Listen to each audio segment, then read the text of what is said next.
굉장히 주제가 크네요. 그런데 이제 오늘은 이와 같은 주제로 여러분과 함께 이제 4주차 강의를 진행할 거고요. 오늘 내용은 약간 네트워크 이론 관련되어진 이론적인 부분이 좀 있어요. 이론 부분이 들어가면 이제 우리 입장에서는 암기를 좀 해야 되는 부분이 있거든요. 그죠? 그래서 이번 시간이 끝나서 좀 양이 많더라도 여러분들이 좀 암기하고 그런 부분들을 같이 나갔으면 좋겠습니다. 다음 장 넘겨볼게요. 이제 저희가 그래도 교재를 선정했기 때문에 교재에서 이런 제목이 있어요. 그 교재가 2장과 10장에 중복됩니다. 그래서 여러분들한테 교재를 구입하라는 것을 강조하진 않아요. 그냥 교재도 참고로 보셔도 되나, 매주 오늘 좋은 날이잖아요. 그죠? 그래서 오늘 같은 날에 오후에 저녁 식사나 이런 거 가족들과 하더라도 수업 끝나고 잠깐 이렇게 도서관 같은 데 큰 데 가서 관련된 책을 안 사시더라도 한 번씩 보시고 또 유사한 책들 연결해서 많이 보시고 그렇게 또 보는 것도 이게 평상시에 온라인만 보니까 종이 넘기는 질감도 괜찮고 좋아요. 그런 시간 가졌으면 좋겠고요. 넘기겠습니다. 오늘 여러분들 생각이에요. 디지털 마케팅이 이 시대를 표현하는 키워드라고 쓰셨는데 어떻게 생각하세요? 여기 한번 볼게요. 이 시대를 표현하는 키워드 뭐예요? 소통. 그 디지털 마케팅은 디지털 기술을 이용해 소통하는 거니까, 그죠? 맨 뒤에 우리 분께 여쭤볼게요. 좀 이렇게 재밌게 웃으셨는데, 이 시대를 표현하는 키워드, 본인은 어떤 것 같아요? 빨리 우리는 시간이 없으니까 떠오르는 대로 확 던지고 털고 또 넘어가면 돼. 우린 바로 던진 얘기를 무시하고 넘어가요. 걱정 안 해도 돼. 막 던져. 무슨 주의라고 했어요? 민주주의. 오늘 저기 시위한다는데 만날 수 있겠네요. 그죠? 한번 그 옆에 분에게 여쭤볼게요. 질문을 좀 바꿔서 되게 이 표현이 굉장히 참 은유적인 표현이잖아요. 그죠? 이 중에 어느 학생이 썼는지 제가 이름을 식별하지 않고 이걸 성적에 넣지 않아요. 그러나 굉장히 은유적인 표현을 통해 가지고 우리가 이제 생각할 수 있는 게 굉장히 넓어지잖아요. 은유적 표현은 우리들의 어떤 주제를 가지고 우리가 거기에 대해서 토론할지라도 은유적 표현을 하면 굉장히 그 범위가 넓어져요. 그죠? 그래서 우리가 음유시는 아직까지 살아남아 있잖아요. 그죠? 물어볼게요. 본인이 지금 제네레이션, 조금 본인의 나이대, 뭐 한 10년 주기로 봤을 때 본인 지금 나이대 본인의 키워드는 뭐 같아요? 응? 나의 키워드. 육아. 그죠? 얼굴이 그러고 보니까 좀 많이 지쳐 보이는 것 같고. 그죠? 아마 가족분은 또 다르게 평가할 수 있어요. 그러나 여튼 육아신 것 같습니다. 그 옆에 분에게 여쭤볼게요. 진짜 우리가 사는 이 시대에 제가 디지털 마케팅을 강의하고 있지만 이걸 쓰신 분은 디지털 마케팅이 이 시대의 키워드라고 말씀하신 거고 본인이 봤을 때 우리 시대를 표현하는 키워드는 뭐 같아요? 어플리케이션. 굉장히 테크니컬 쪽에서 많이 활동하시는 분이라는 냄새도 확 나오죠. 그죠? 그러니까 저는 우리가 누군가를 알아간다는 것이 꼭 잊지 마세요. 디지털 마케팅에서 제일 중요한 첫 번째는 너가 어떤 사람인지에 대한 식별이란 말이에요. 그런데 지금까지 우리는 정형 데이터라 빅데이터 이전에 레거시 시스템의 정형 데이터는 내가 너를 아는데 주민번호가 필요하고 남성, 여성인지가 필요하고 어느 주소지에 사는지가 필요하고 직장이 어디고 연봉이 얼마고 전세인지 월세인지가 중요했고 그런 것들을 콤보 박스에 체크를 하면 아내의 생일이 언제이고 이런 것들을 중심으로 했었잖아요. 그러나 우리가 지금 디지털 마케팅을 이야기할 때 그때에는 그 사람이 저렇게 질문을 던졌을 때 이 질문에 대해서 이야기를 듣고 그 다음에 저 사람에게 제가 던질 질문은 뭐냐면은 어플리케이션? 그럼 클라우드에서 인프라스트럭처나 소프트웨어가 클라우드로 올라가는 것에 관심이 있겠네요라고 하는 넥스트 질문을 할 수 있겠죠? 맞아 안 맞아요? 이런 상호작용 속에서 저 사람을 알아가는데 그때 중요한 건 저 사람이 가지고 있는 지금 현재의 스테투스지 관심사지 지금 하는 일이고 지금 순간에 땀 흘리고 있는 이런 모든 것들이지 그죠? 이 사람이 바라보는 미전이지 이 사람이 지금 어디에 살고 있고 연봉이 얼마이고 이런 것들을 그거는 그 뒤에 숨겨진 것들인 거죠. 우리는 지금까지 정형 데이터를 먼저 끄집어 놔요. 어느 학교 나왔는지. 남자인지. 그 남자면 이 질문 해야지. 정형 데이터를 끄집어 놓고 명함 주고 받고 그 사람과 커뮤니케이션 한다고.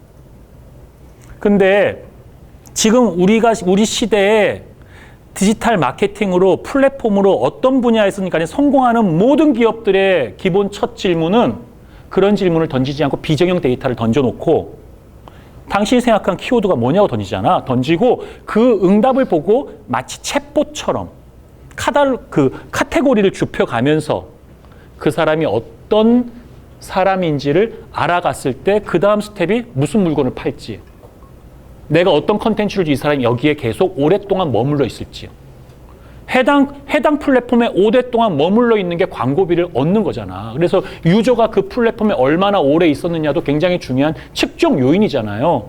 맞아요, 안 맞아요? 그죠? 이렇게 접근할 수 있겠죠. 자, 그 다음 넘어갈게요. 디지털 마케팅, 죄송합니다. 앞으로요. 나머지 세 분이 섭섭할 수 있어요. 이게 작동 X, 전원 X. 이건 굉장히 고차원적인 분이 한 분 계신 거예요.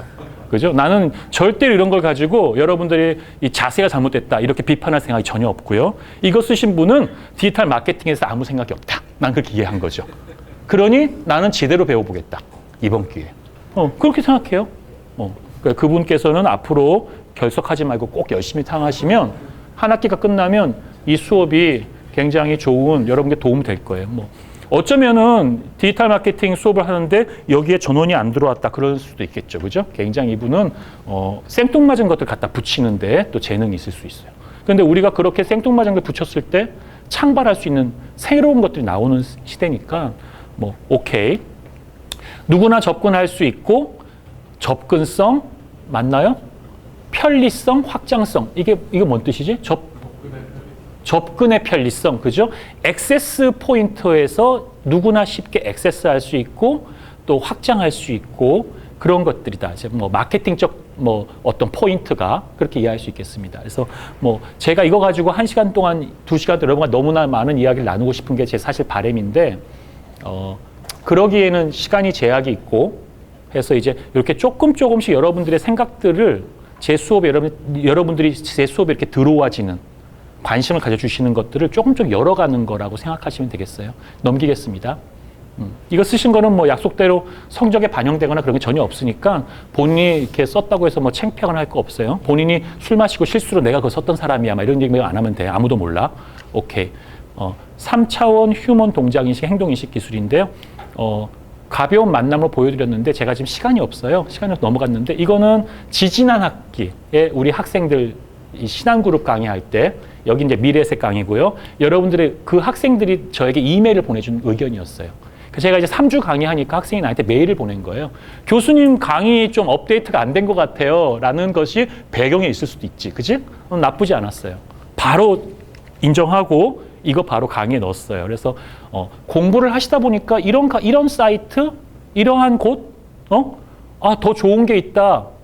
저한테 메일 주시거나 좀 부끄러우면 과대한테 얘기하세요. 과대가 받아서 카톡으로 저한테 주면 제가 교환에 넣어서 소개할게요. 그래서 우리가 석사학위 논문이나 박사학위 논문 쓸 때요.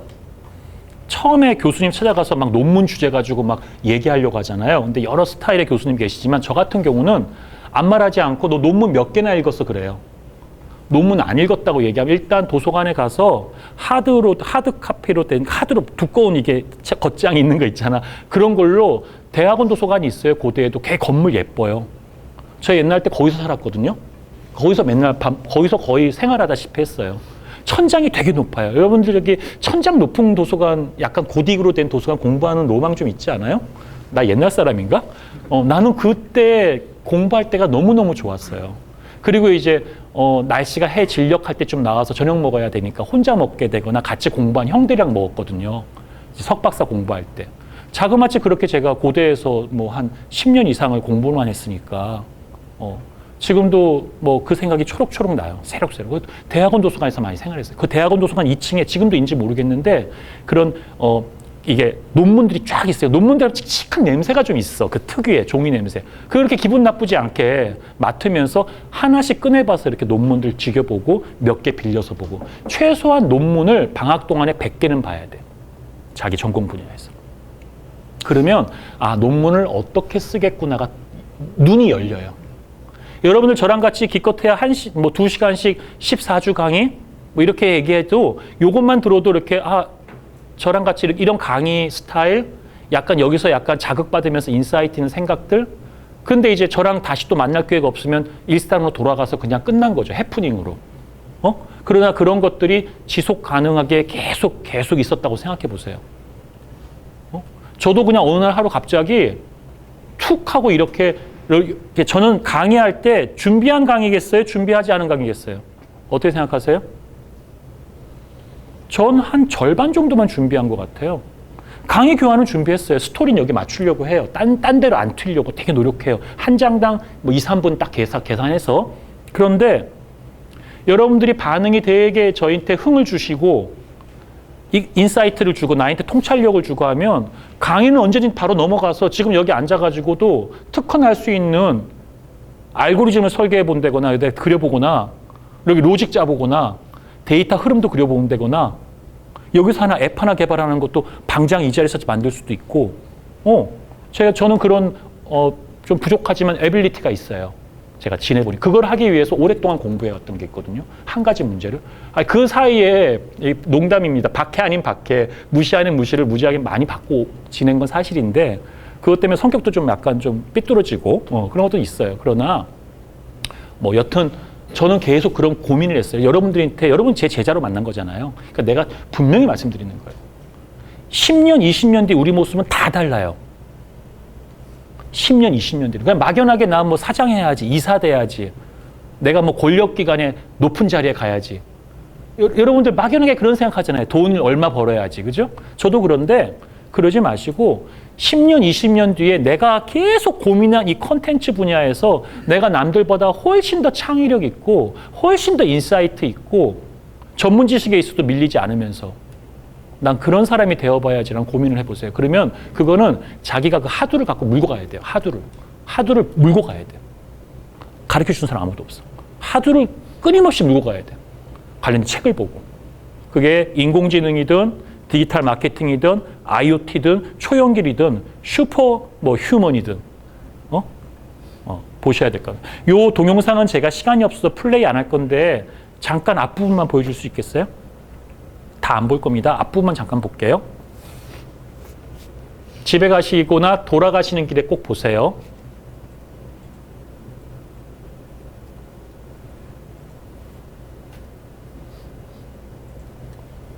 동장인식, 행동인식 기술이죠.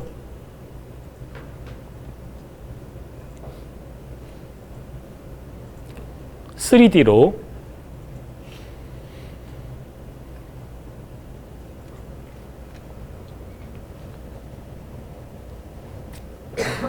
소리가 왜 안 나오죠?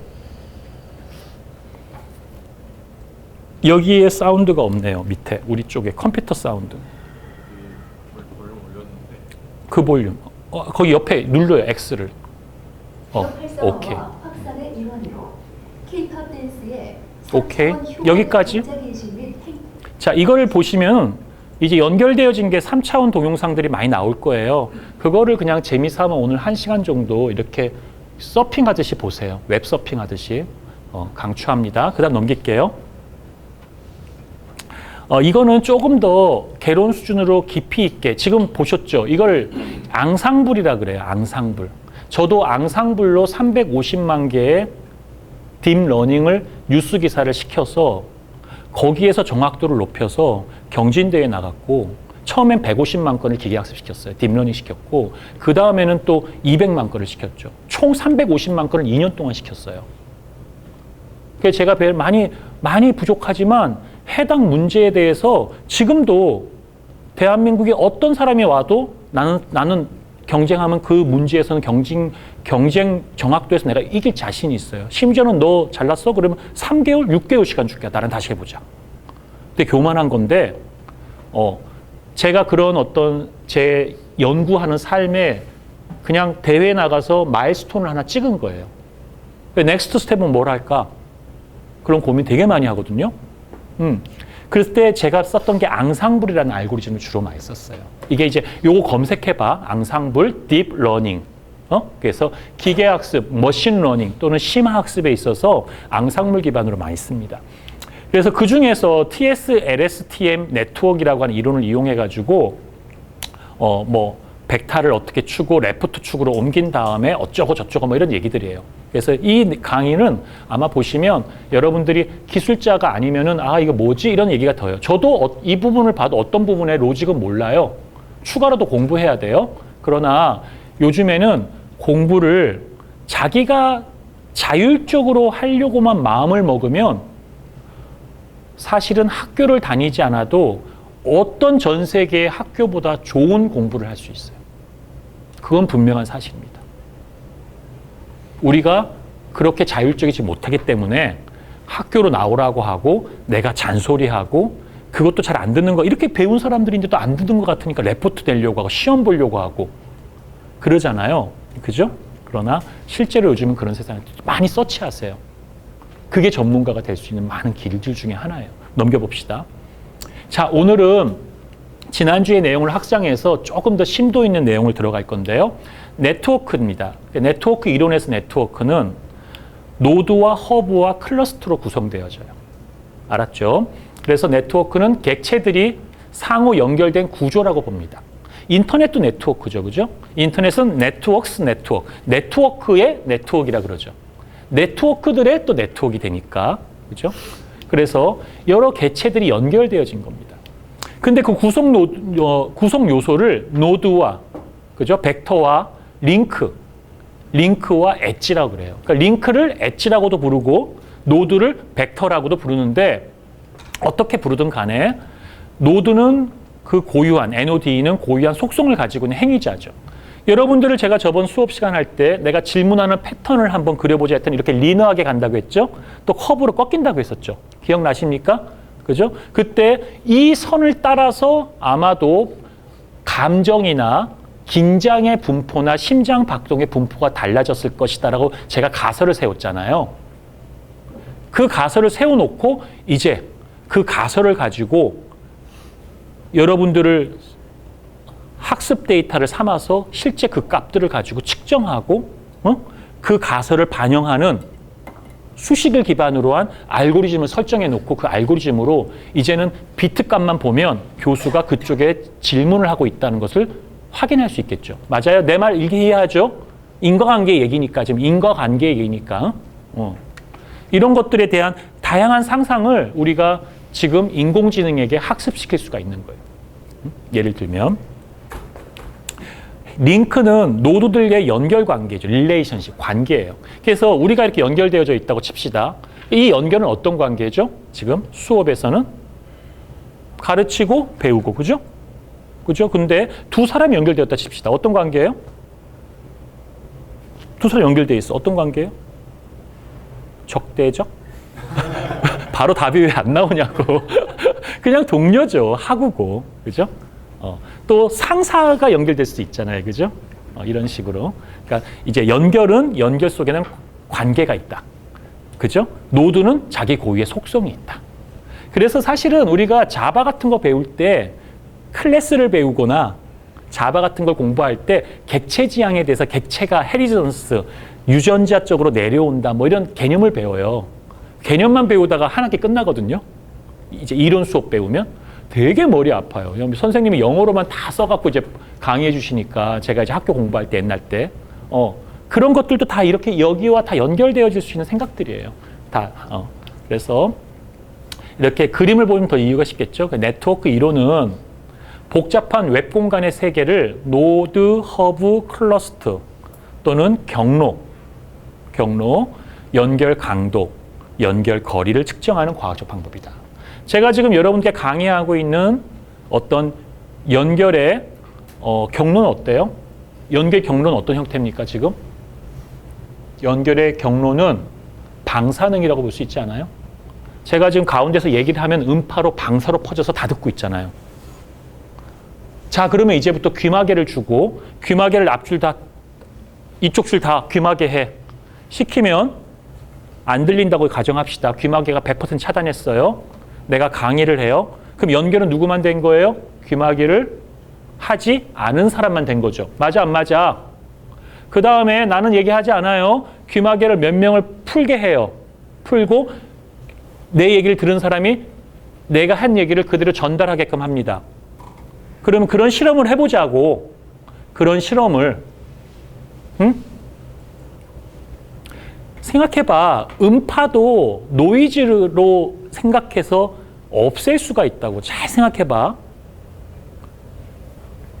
보스라고 하는 헤드폰 셋은 노이즈 제거라고 하는 기본 기술을 탑재했는데 얘가 귀마개를 커버를 크게 잘해서 주변에 다른 소리가 다 밀폐하고 차단시키고 오직 내가 듣고자 하는 음악만 귀에 전달되게끔 하잖아요. 여기서 바깥 세계에 내가 음악을 시청하고 길거리를 걷거나 이럴 때 바깥 세계에 여러 의미 있고 가치, 심지어 내 강의를 해도 내 강의가 안 들릴 거 아니야. 난 내 강의가 굉장히 가치 있다고 생각하는데 보스 오디오의 음량을 설계하고 음악을 들으려고 하는 사람의 상황에서는 내 강의는 뭐야? 노이즈야. 정확하다고. 우리가 어떤 서비스나 우리가 얻고자 하는 밸류가 무엇인지가 보면 음파를 전달해도 차단하는 것들이 중요한 노이즈가 뭔가에 노이즈를 판단하는 게 중요하다고. 노이즈는 제거해야 될 거야.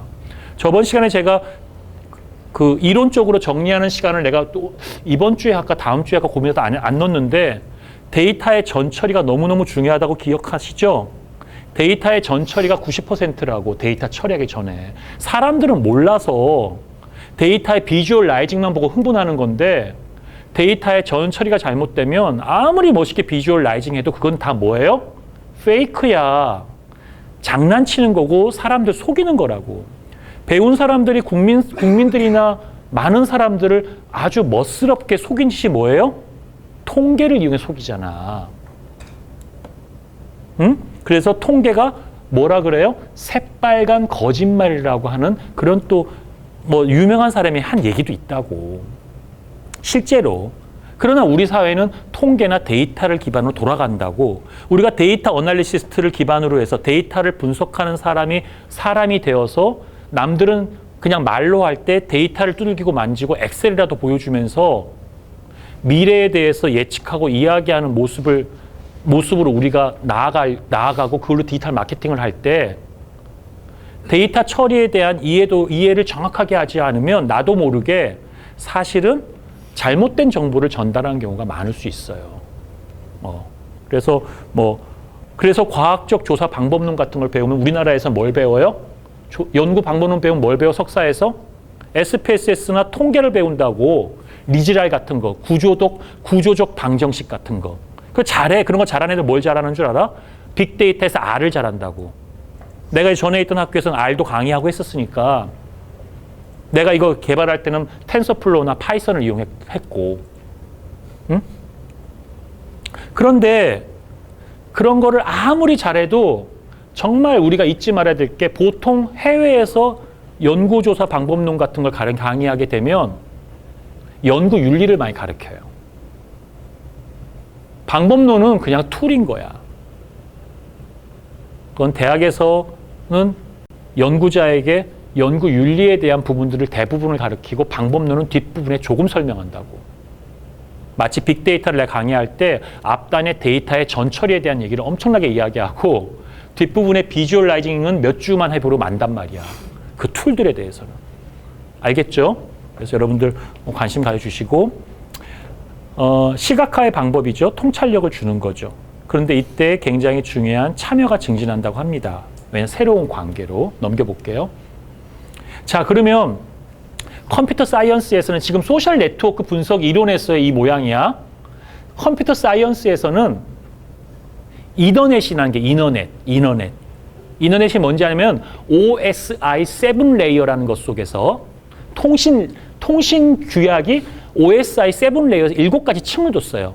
TCP/IP는 4개 층이고 OSI는 7 레이어를 둬. 근데 이 7 레이어 7가지 계층이 다 있진 않아. 여러분들이 주고 보고 있는 지금 뭘 보고 있어요? PDF를 보고 있죠? 이 PDF 몇 층일 것 같아?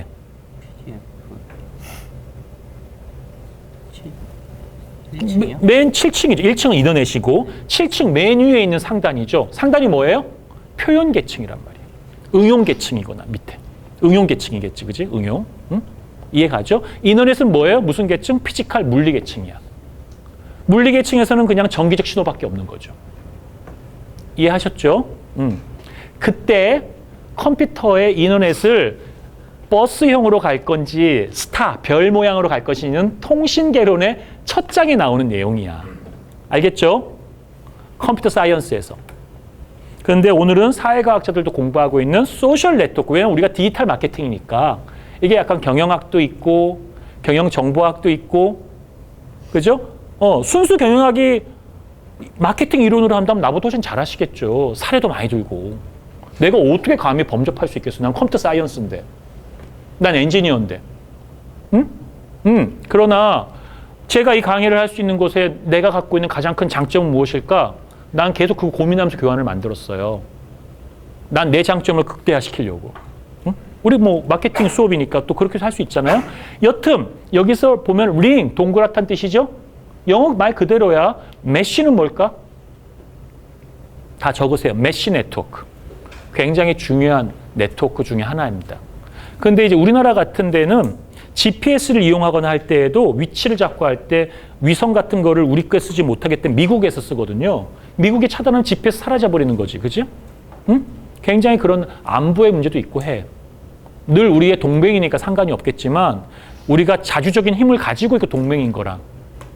그러니까 난 여러분들이 조심스럽지만 젊은 날에 여러분들이 버는 수입이 얼마나 클지 모르지만 버는 수입 곱하기 1이나 2만큼은 자본 수익으로 노동 수입만큼을 자본 수익으로 대체하는 포트폴리오를 짰으면 좋겠어요. 그 노동은 그럼 뭐가 되는 거야? 정말 노동에 땀을 흘리고 싶은 가치로 하는 거야. 그럼 어떻게 할 수 있냐면 내 삶의 일하는 영역에서 내가 생각하는 아름다운 가치를 위해서 가끔은 때려칠 수도 있는 거야. 응? 쓸데없는 정치 안 하고 내부 정치 안 하고 일만 보고 생산성만 보고 그 안에 민주주의를 보고 그 안에 평등을 생각할 수 있는 거야. 근데 내가 실질적인 내 능력이 자본 생산이 뭐 그게 어떤 형태의 자본 생산인지 모르겠어. 주식을 했든 부동산을 했든 월세를 받든 건물주가 됐든 내가 받는 월급의 곱하기 1이나 곱하기 2 정도만큼이 버젯이 안 나오면 결국은 회사에서 일하는 나의 모습은 생존의 문제인 거고 생존의 문제에서는 인사권자나 누구 앞에서 우리가 자유로울 수가 없어. 그렇다고 모든 조직을 개겨라, 튕겨라 뭐 이런 얘기는 아니지만 우리가 그 안에서 산발적으로 자기가 할 수 있는 자기 목소리가 개진되어질 수 없는 조직도 있을 수 있잖아. 그죠? 메쉬 네트워크는 그렇게 네트워크 자체가 굉장히 이산적이고 산발적이고 그러면서 또 굉장히 그물망처럼 다 또 연결되어져 있고 또 어떤 네트워크가 특정하게 활성화되었다 어떤 데가 넘어가기도 하고 굉장히 유기적인 모습을 보이고요. 스타형은 대표적인 별형이에요. 별형. 우리가 통신 네트워크 짤 때 다 나와요. 라인, 리너형, 트리형, 버스형, 스타형, 링형, 기본형이에요. 다 나와요. 이게 네트워크 구조예요. 그냥 컴퓨터 사이언스 정보통신과에서 배우는 거예요. 자, 물어볼게. 네이버나 다음으로 우리가 게이트웨이를 시작하죠. 근데 어느 날 갑자기 구글이 점유하죠. 그죠? 관계를 통해서 노드가 허브로 성장하는 것은 무작위해 보이는데 네트워크가 어떤 질서가 있다는 거죠. 왜 어떤 현상? 네트워크로 수렴되거나 확산되는 현상이 나타나는 거야. 네트워크는 어떤 현상이 있다? 수렴과 확산. 자, 볼게. 여기서는 수렴과 확산이 있어, 없어? 뭐 확산이 있으려나? 수렴이 있냐? 여기서? 없죠. 여기서는 수렴이 있어, 없어? 수렴이 있어요, 없어요? 스타 구조에서. 수렴이 있죠. 왜? 여기 스타 구조에서 이 가운데로 다 수렴하잖아. 얘가 A야. 볼게. 얘가 A야. 빨간색 얘가 A인데 B로 연결하려고 누굴 통과해? 얘를 통과하죠. 얘가 브로커죠. 중개업자죠. 그죠? 게이트웨이죠. 게이트웨이가 중간에서 서서 여기 통과할지 안 할지 결정하죠. 또 통과를 한다고 해놓고 이상한 걸 돈을 달라고 할 수 있겠죠. 통행료를. 이해가요? 네이버도 사실 일종의 그런 소통의 매개 역할을 하고 있는 거죠. 자기들이 무슨 컨텐츠를 갖고 있어. 네이버가 최근엔 컨텐츠를 확보하려고 노력을 많이 하죠. 다음도. 그러나 원래 지가 시작될 때부터 컨텐츠와 대단한 걸 가졌기 때문에 간 거야? 아니죠. 남들이 만들어 놓은 컨텐츠를 정리해서 거기 가면 컨텐츠 있다고 알려준 거잖아. 그렇게 대동강물을 팔아먹을 수 있는 사람이 어딨냐고. 안 그래? 지가 봉이 김선달이지. 이제 좀 팔아먹다 보니까 미안하니까 자기가 다른 데 지하수 파가지고 자기도 만든 콘텐츠 있다고 얘기하는 거지. 처음부터 그러지 않았다고. 네트워크는 수렴과 확산해서 네트워크 이펙트는 일단 많이 수렴되어진 비기너가 굉장히 장점을 갖죠. to be the first. 처음 시작한 사람이, 그지? 근데 경쟁 관계에서 그러면 야후가 계속 살아남아야지. 왜 야후가 구글에 잡히고, 유독 한 곳이 계속 살아남아서 오래 가는 곳은 생태가 건전하지 않을지도 몰라. 그들이 자꾸 자기 발전해서 성장한다고 하는 전제라면 오케이인데, 그러지 않다면. 응? 그치? 1등과 2등이 번갈아 가면서, 성장해 나가면 좋겠죠. 마이크로소프트 어떤 주장이에요? 라이센스 중심으로. 그죠? 구글, 또 리눅스 어떤 체제예요? 오픈소스 기반으로. 응? 기본적으로 다 주고 시작하죠. 라이센스 기반이 아니죠. 튜닝한 것들은 팔아먹을 수 있어요. 레드햇 이런 식으로. 내가 이야기한 것들 낯선 용어가 있으면 꼭 적어 놓으셨다가 강의 교환이 없으니까 추가로 공부해서 쫓아와야 돼요. 그리고 내가 막 즉흥적으로 얘기하다 보면 가끔 내가 또 말을 틀린 부분이 있어. 나도 무슨 암기하는 사람이 아니잖아. 그죠?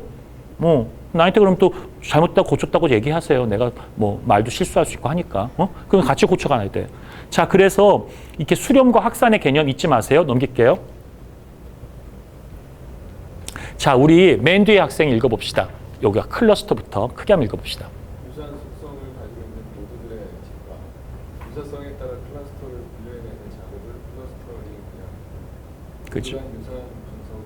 유사성 분석을 통한 클러스터링은 수학적 알고리즘을 준비하고 계산 및 시각화 되며 대부분의 소셜 네트워크 프로그램에 알고리즘이 내장되어 있어 형식적 결과물을 얻을 수 있습니다. 되게 쉬워요. 그 다음 읽어봅시다. 클로셋 뉴먼 모어 알고리즘과 길건 뉴먼 알고리즘이 있습니다. 클로셋 뉴먼 모어 알고리즘은 분석 시간이 매우 빠르고 대규모 네트워크 분석이 가능, 하위 네트워크의 질적인 속성까지 고려하여 클러스터를 그 옆에 학생이 노드 간의 치열한 경쟁 읽어볼까요? 노드 간의 치열한 경쟁에서 출란 커넥터가 드러나게 되었는데 소멸에서 없어졌습니다. 나 이거 마시면 심장 뛸 것 같은데. 오늘 커피 2잔째인데. 커넥터는 단순한 노드를 거꾸로 성장시키는 플러게이션인 것이다. 우리가 사는 복잡한 네트워크 공간에서 인간은 소셜한 서비스를 커넥터로 하여 작은 노드에서 큰 허브로 성장할 수 있는 것이다. 따라서 허브가 되고 포털이 되고 중요한 영향력을 가지고자 한다면 소셜 네트워크가 요구된다고 할 수 있다. 우리가 되게 소규모 커뮤니티를 가지고 있죠. 가족이라고 하는. 우리 가족 구성원 쪽에서 커넥터, 마당발, 주선자 역할을 하는 사람이 누군지 한번 얘기해 볼까요? 어떤 분이 있어요? 딱 떠오르는 분이? 우리 가족 중에서. 와이프, 그렇죠? 집안의 위계관계를 알 수 있겠죠. 그렇죠? 농담입니다. 그 뒤에 분에 여쭤볼게요. 우리 수업하는 강의에서 커넥터, 마당발, 허브 역할을 누가 하는 것 같아요? 정보에 있어서 비대칭적으로. 누구? 이거 과대. 맞죠? 과대분. 그렇죠?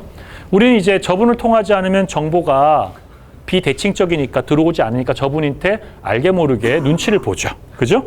그래서 저분한테 뭔가 우리가 좀 이렇게 커피라도 좀 더 따뜻한 걸 드리고 싶어지고. 그죠? 이렇게 정보는 비대칭적일 때, 그죠? 굉장히 힘을 가질 수 있죠. 그 옆에 분에 여쭤볼게요. 본인도 생각했을 때 친구들이 있을 텐데 그 친구 중에서 마당발 역할을 하고 그 친구를 통하면 모든 게 연결되어지고 하는 친구 떠오르는 사람 있어요? 내가 궁금한 뭐 하고 싶을 때 이 친구한테 물어보면 다 네트워크 돼서 알려줘도 내가 병원 가고 싶은데 누구 얘기하면 의사 누구 알고 있고 그런 친구 있을 수 있잖아. 떠오르는 친구 어떤 캐릭터의 친구예요?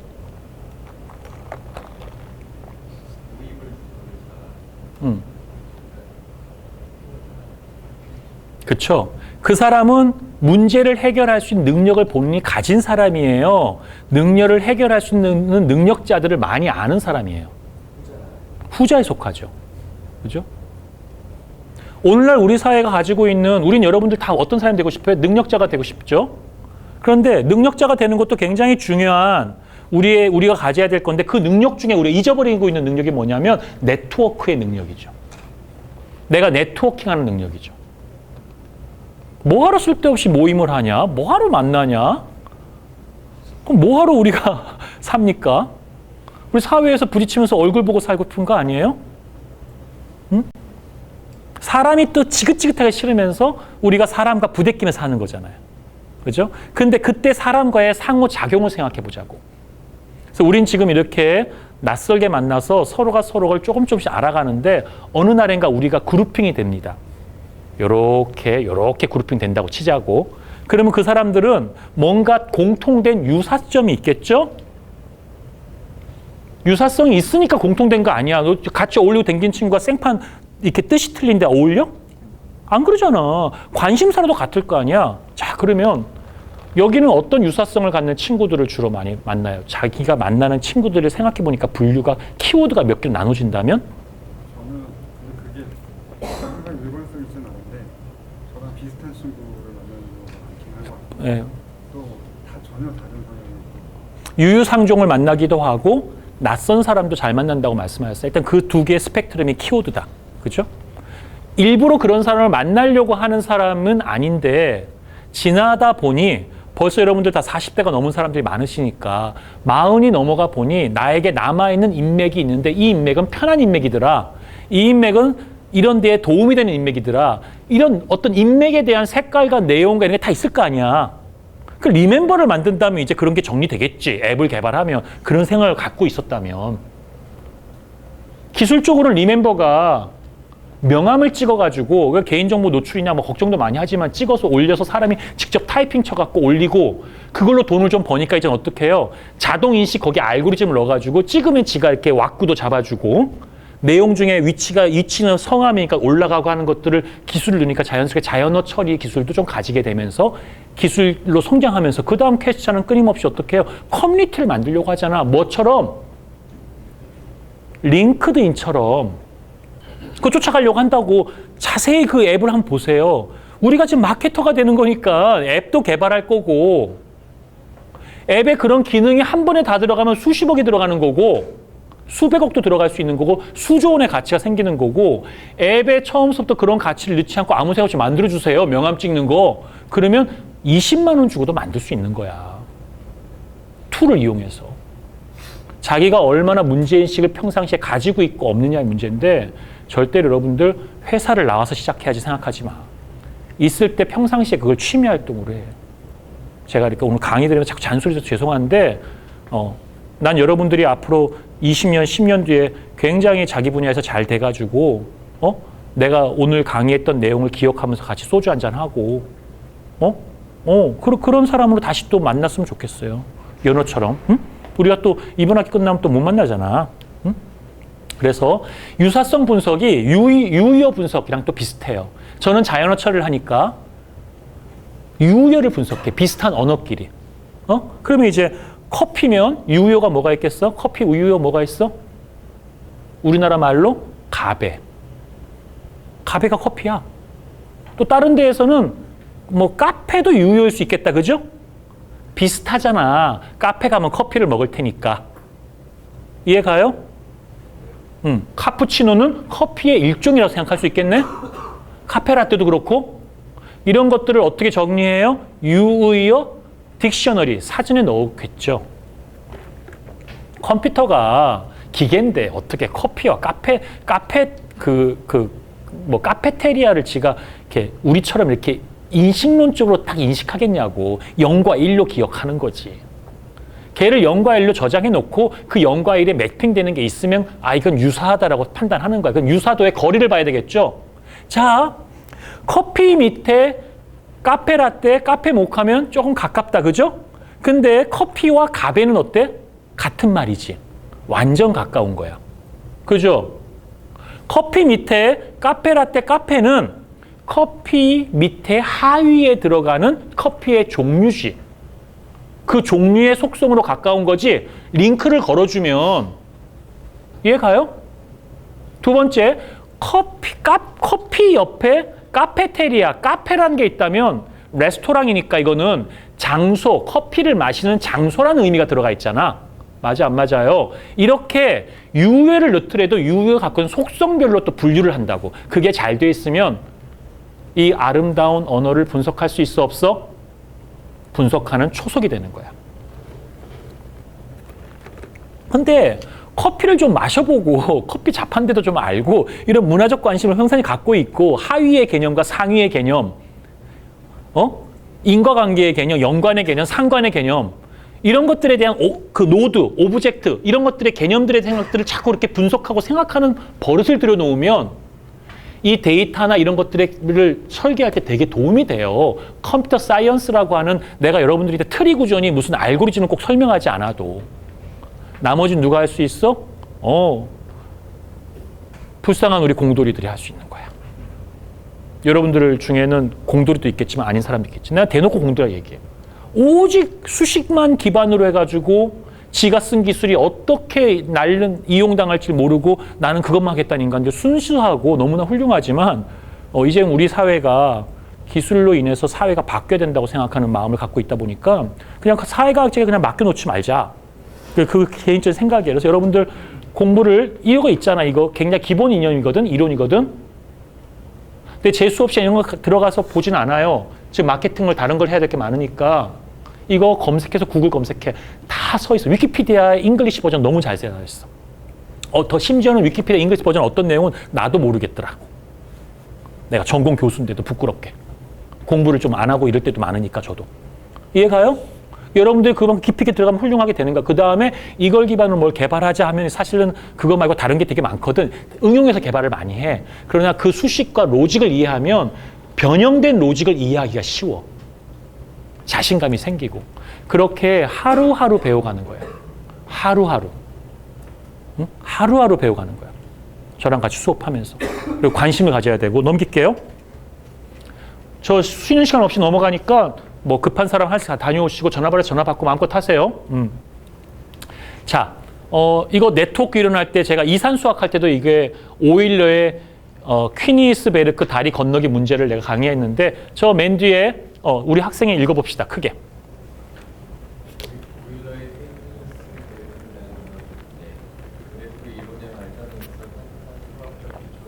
멈출게. 이거 되게 기본적인 이론이에요. 근데 여러분들 퀴니스베르크 다리가 진짜 실존할까 안 할까?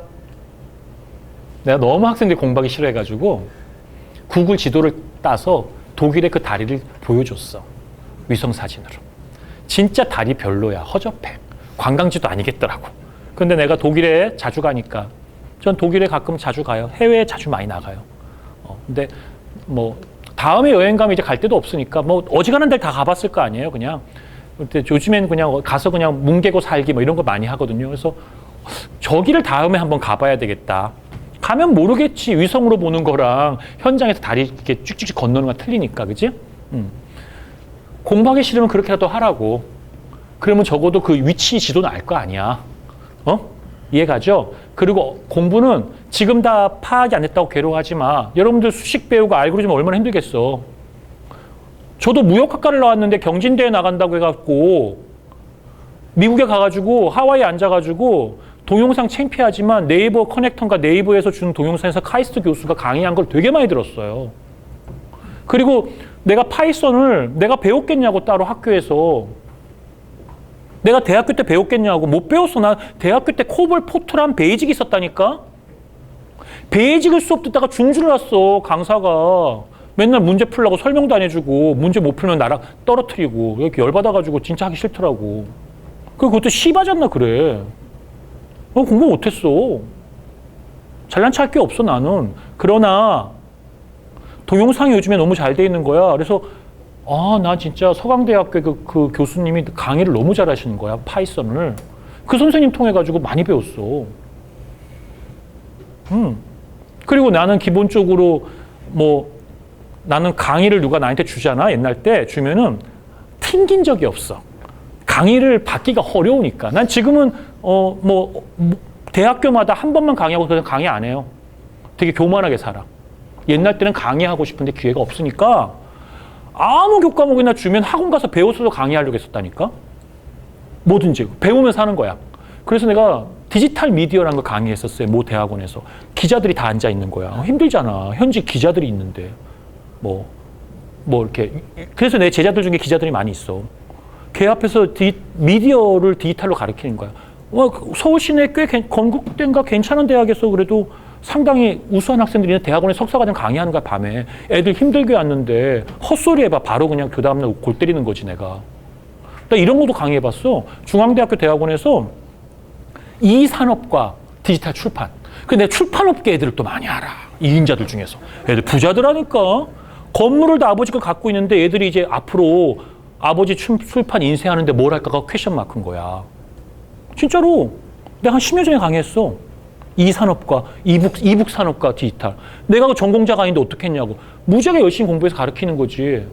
그러다 보니까 가짜뉴스 찾기 챌린저를 나갈 때 그게 남의 게 아니더라고. 내가 굉장히 강조하는 거야. 그러니까 우리 때만 해도 한 가지의 전문을 쓸데없는 데 뿌지 말라고 들어가라고 하는 것도 있거든. 근데 여러분들 중에 혹시 성격이 나는 사변적이고 자팍하고 난 여기도 관심 있고 뭔가 아까 네트워크가 파워라고 했잖아. 네트워크는 핵심 어빌리티가 없어. 어빌리티가 어디인지를 아는 거야, 그냥. 그런데 어빌리티가 어디에 있는데 어떤 어빌리티란 건 알아. 하우투까지는 몰라도. 이해가요? 응? 네이버나 다음도 그런 커넥터 역할을 하잖아. 그것도 능력이라고, 폄하할 능력이 아니야. 나도 그런 마음을 갖고 나니까 세상 사는 게 훨씬 편하더라고. 전에 공부할 때는 그렇게 사는 사람들이 싫더라고. 술만 먹고 다닌다 욕하고. 난 그걸 못하니까. 무슨 말인지 알겠죠? 기술에 있어서의 여러분 네트워크가 되라고. 무슨 기술이 어디에 산지에 있고 무슨 의미가 있고 그 기술 연계하면 뭐가 될 수 있다는 생각들 가져보라고. R&D 기술에 말 잘 들어보세요. 제가 하는 건 순수 R&D인데 순수 R&D야. 내가 하는 개발은 R&D 중에 튜닝하는 R&D가 있어. 튜닝하는 R&D. 네이버에 무슨 시스템이 있어? 인공지능이 지금 나온 게 네이버 인공지능 엔진 뭐 있어? 클로바. 자, 물어볼게. 네이버 클로바 있으면 엔진 다 있잖아. 그럼 강의할 때 네이버 클로바 엔진 쓰면 되겠네? 여기 인공지능 쓸 수 있겠네? 엔진이 있는데 틀렸어? 네이버 애들이 오픈해줬잖아. 난 말뭉치 사전 엔진 다 애트리크 쓰거든. 근데 애트리도 준다? 자연어 처리 기반 기술 할 때 인공지능 할 수 있잖아. 그래, 인공지능 강의할게. 네이버 쓰면 할 수 있겠니? 그럼 네이버 여기 왜 못 먹어? 강의에 AI 네이버 왜 클레버를 안 해? 왜 안 해? 그거를 여기 안에 가지고 오는 순간 뭐가 돼? SI처럼 되면서 다른 요소기가 결합하면서 그 안에 튜닝해야 될 작업이 굉장히 많은 거야. 그 튜닝의 수준이 얇어 갖다 붙여서 모듈 형태로 붙이면 그거는 R&D가 아니지. 그러나 그 튜닝에서 내가 얘기했던 이 비즈니스 모델에서 내가 강의할 때 이렇게 넘어가는 것들이 반영되어진다거나 질의할 때 어떤 교수는 자, 교수들의 패턴을 보자. 나는 이렇게 움직이는 교수잖아. 나 움직이잖아. 뭘로 알아? 여기다가 센서 넣고 GPS 담으면 내가 움직이는 거 실내 치기만 해도 내가 움직이는 거리를 10cm 단위로 측정하자고 인터벌 1분 두고 그게 무슨 데이터냐. 그러나 고려대학교의 교수가 몇 명이냐 계산해봐. 자, 시간 강사까지 포함하자고. 난 여기 개공교수로 왔으니까 개공교수까지 포함해 볼게. 그럼 개공교수 포함해서 시간 강사니 뭐니 다 넣자. 누적되어지는 교수의 패턴 이동이 1000개가 넘을 거야. 조금만 해보면. 그러면은 그 사람들이, 고대 교수들은 얼마나 많이 자리를 움직이는지에 대한 움직임이 나올 거 아니야. 그것도 강의실의 사이즈가 다 틀려. 그래, 안 그래? 자, 움직임이 많다고 꼭 좋은 건 아니다. 학생들의 시선을 분산시킬 수 있고 어지러울 수가 있어. 아니, 그런 가설을 세우자니까?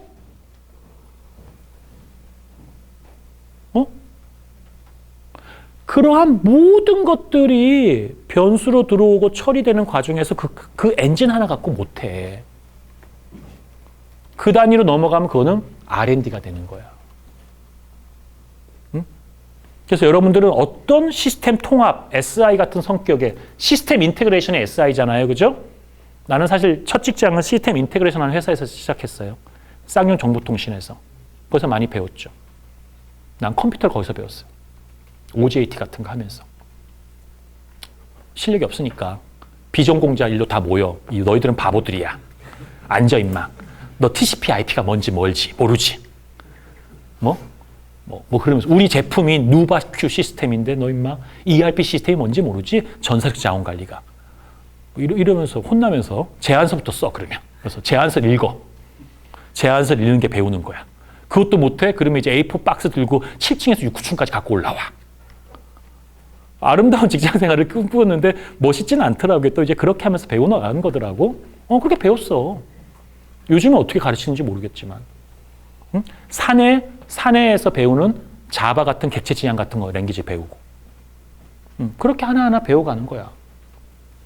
서티피케이시 있고 없고는 그 다음 문제인 거고. 그래서 여러분들이 그런 엔진이나 모든 게 다 있어도 그게 잘 붙이는 과정에서 여러분들의 능력이 필요한 거야. 근데 그냥 그거 갖다가 붙이면 되죠. 붙이세요. 그렇게 하고 손 털잖아. 그 순간 그 모든 프로젝트는 그들만의 리그. 그냥 엔지니어들끼리 하는 얘기. 그걸 관리하지 못하면, 프로젝트 관리를 못하면, 그 레벨 오브 서비스의 수준이 떨어지고 형상 관리도 안 돼요. 소프트웨어 개발 방법에 있어서. 알겠죠? 무슨 말인지? 자, 그 옆에 거 모레노 이거 읽어봅시다. 아까 학생이.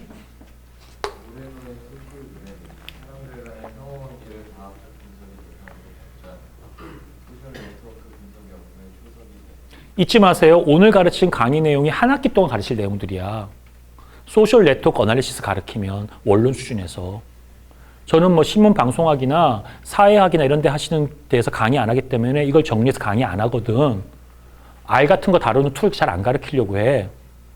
그러나 여러분들 여기 있는 키워드가 하나하나 여러분들 구글이나 이런 데 내용 검색해서 깊이 있게 좀 보고 들어갈 내용들이야. 영상도 보고. 알았죠? 그 밑에 내용 또 읽어봅시다.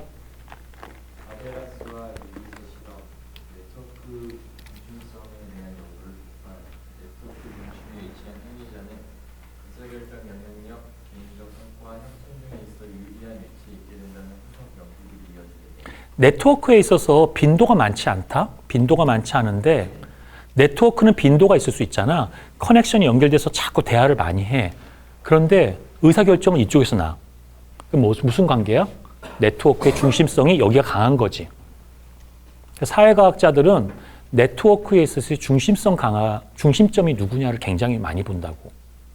왜냐하면 의사결정이 결국 파워니까. 그러니까 디지털 마케팅으로 이 얘기를 환원시켜서 설명할게. 소비자가 물건을 사게끔 하기 위해서 마케팅을 하는 거잖아. 소비자의 어떤 행동을 촉진시키기 위해서 마케팅을 하는 거잖아. 디지털로 하니까 0과 1이라고 하는 디지털라이징 되어진 숫자가 있을 거 아니야. 그 숫자를 분석했더니 중심점이 얘야. 얘가 뭐야? 영업의 키맨인 거야. 이 사람을 설득해야지 판매가 되는 거야. 근데 빈도는 얘하고 막 커뮤니케이션 막 일어나. 얘가 왠지 중요한 것 같아. 아니었던 거지. 이해가요? 이런 식의 과학적 접근을 이제 실험하고 그 이론을 배경으로 해가지고 확장하고 발전하는 거야. 그래서 여러분들이 어떤 식으로 미래 에셋이라는 데에서 각자가 근무하는 회사에서 일을 할 때 어떤 형태의 시스템을 개발하고 뭐라고 이야기할 때 배웠잖아. 지금 중심성, 네트워크 중심성. 지금 이 플랫폼과 네트워크의 중심성, 의사결정 내릴 수 있는 사람이 누구냐. 좀 이론적인 설명이긴 하지만 이미 소프트웨어가 개발되고 서비스가 나왔으니까 당신이 생각한 건 뭔지 궁금하다. 이러면 이제 약간 이게 마케팅적 용어는 많이 안 쓰기 때문에 여기서는 이 사람이 소셜 네트워크나 이런 거 좀 아나 보네. 디지털 마케팅에 어디 답이 있어. 지금 형성되고 만들어가고 있는 건데. 실무자인 여러분들이 최고인 거야. 그 분야에서. 그런 자부심을 갖지 않고서는 일을 제대로 드라이브할 수 없어. 왜냐하면 일을 추진하다 보면 실패 위험을 내가 떠안을 때가 있거든. 예전에 이런 게 있어요. 영국에 폭탄 테러 사건이 한번 크게 난 적이 있었어요. 그때 플리커라고 하는 게 플리커가 그래서 떴거든. 플리커의 역사 얘기야. 플리커 되게 오래된 거야. 사이트. 플리커 검색해봐 나중에. 내가 굉장히 좋아하는 사이트 중에 하나예요. 플리커. 야후랑 연계됐었고 야후 지도랑 한때. 런던에 폭탄 테러가 딱 났는데 그때는 어떤 기자가 있었냐면 스틸 사진을 찍는 기자가 있었어요. 스틸 사진을 찍는 기자가 현장 사진을 찍은 게 하나도 없는 거야. 근데 기사를 내야 될 거 아니야. 폭탄 테러가 나가지고 영국의 상징인 빨간색 2층 버스의 위에 절반이 날아갔단 말이야. 실시간 중계를 해야 되는 상황이 생긴 거야. 그때 BBC 방송, 영국의 굉장히 오랜 역사와 전통을 갖고 있는 저널리즘의 메카라고 할 수 있는 이런 데에서 야, 이 사건의 스틸 사진 구해갖고 아무도 안 줘. 어느 날인가 플리커와 듣도 보도 못한 듣보잡인 플리커와 뭐 들어봤을 수도 있겠지. 그래도 기분 나쁜 플리커와 왜? 신뢰할 수 없으니까. 저거 누가 페이크로 올렸으면 어떡할래? 두 번째, 누군가가 현장에 있었다고 올려준 뭐 아주 후진 거친 그 당시에는 여러분 지금처럼 그 해상도가 좋지 않아요? 찍은 현장 사진을 보고 우리 뉴스와 우리 뭐 방송에 내자 했을 때 데스크가 결정했을까? 결정 안 해. 한 번도 그런 전례가 없으니까. 권위에 대한 도전이야. 그러면 이제 그걸 가지고 온 취재 기자한테 대놓고 얘기하지. 거기는 이제 현장이 전쟁터니까 반말하면서 야, 이 자식아, 이거 사고 나서 그거 딴 놈들이 올리면 너 책임질 거야, 이 새끼야? 그럼 네가 책임져 그러면? 그럼 그거 하나 올리고 기자 옷 벗을래? 뭐 그런 일은 없겠지만 우리가 새로운 도전을 뭐든지 할 때 국가 정책이든 이곳에서 일이건 간에 튀면 책임을 져야 돼. 근데 튀어보지 않고 어떻게 새로운 비즈니스와 새로운 가치와 새로운 도전을 하냐고. 근데 튀었어. 조직은 보호해주지 않아? 너가 다 책임져. 그럼 누가 하니? 그런 문화가 팽배한 사회는 발전하기가 어려워요. 여러분들이 앞으로 리더가 되어지면 정말 새로운 도전을 하게 되면 내가 책임지고 옷 벗을 각오해야 돼. 예를 들어 볼까? 우리나라가 전자기술이나 보안기술이 떨어져 갖고 전자투표 안 할 것 같아요? 모바일 투표 우리 기술이 안 될 것 같아? 내가 정보 보호하는 보안 입장에서 봤을 때 북한이 들어서 해커가 들어와서 막 장난칠까? 그럼에도 불구하고 미국도 못하고 우리가 불안해가지고 종이로 이제 찍고 있잖아. 종이로 찍어서 못 가니까 또 저기 국민들의 상당수가 투표 안 하잖아. 국민들의 적은 사람이 투표해서 대통령 되고 모두 되잖아. 어느 누구도 새로운 패러다임에서 정치 권력이 형성되어지는 것에 대한 신뢰를 하기 힘들다라고 하면서 아무도 안 해. 국가 혼란 생긴다고. 그잖아. 전 세계가 많이 안 하지. 에스토니아나 몇몇 작은 스몰 컨트리가 해. 우리나라가 IT 강국이거나 인프라로 베스트고 그거를 책임질 사람이 없다는 것뿐이야. 뭐 4대강을 하거나 막말로 자연강을 하거나 지금 정권은 그지? 태양광을 하거나 이딴 거에 투자할 돈을 거기다 투자해봐. 민주주의의 틀이 달라지지. 그러나 그런 고민을 하고 하는 사람이 없다고. 있어도 그걸 추진하거나 책임질 사람이 없어. 국가 혼란에 대해서. 그러나 현재 우리나라가 이분되고 있거나 하는 국가 혼란을 보면 막말로 그런 거 하다 국가 혼란이라는 게 낫겠다 차라리. 그거라도 배우는 거라도 있지. 지금의 당장 같은 국가 혼란은 무슨 의미가 있겠어? 그렇다고 민주주의가 발전해? 소모적이지. 그런 거 한 2텀 넘어가 봐. 우리가 갖고 있는 건 증오밖에 안 남을 거고 그런 모바일에 투표하는 걸로 갖고 혼란 가지면서 시행착오 끼면서 정치가 흔들리면서 나라가 이분됐다가 다시 유니크 되고 하면서 해봐. IT 기술이나 정치와 IT 결합에 얼마나 많은 발전을 하겠어. 새로운 시장 생길 수 있고. 그래서 여러분들이 어떤 기술을 배우든 뭐라든 간에 그것은 이런 어려움이 있어요. 그 당면 과제가. 그거를 내가 하게 된다면 어떻게 택할 것인가. 그걸 고민해야 돼. 생각해봐. 타다가 옳고 그렇다고 생각하냐. 타다 하나 가지고도 얼마나 지금 시끄러워. 어떤 분이 돌아가시니까 우리가 할 말이 없잖아. 응? 우리 사회가 새로운 기술을 적용하는 데 있어서. 근데 지금 타다가 새로운 기술이냐고. IT 쪽에서 봤을 때. 새로운 기술이냐고 그게. 뭐 그렇게 대단한 기술이냐고. 응?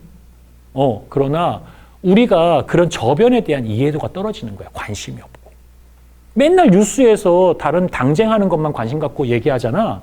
그래도 나라 절대 안 바뀌어. 난 어릴 때부터 그런 거 보고 지금까지 보고 있어도 관심이 없어요. 환멸만 느껴.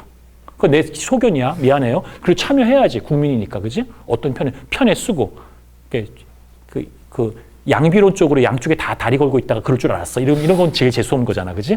그래도 나는 그런 인간이긴 한데 여튼 간에 응? 관심 갖고 보세요. 공부. 넘겨. 되게 중요한 거야. 그 앞에 학생 읽어보자.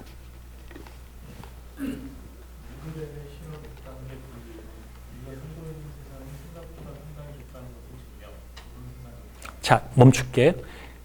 이제 이거 실험을 내가 약간 유치하게 설명해 줄게.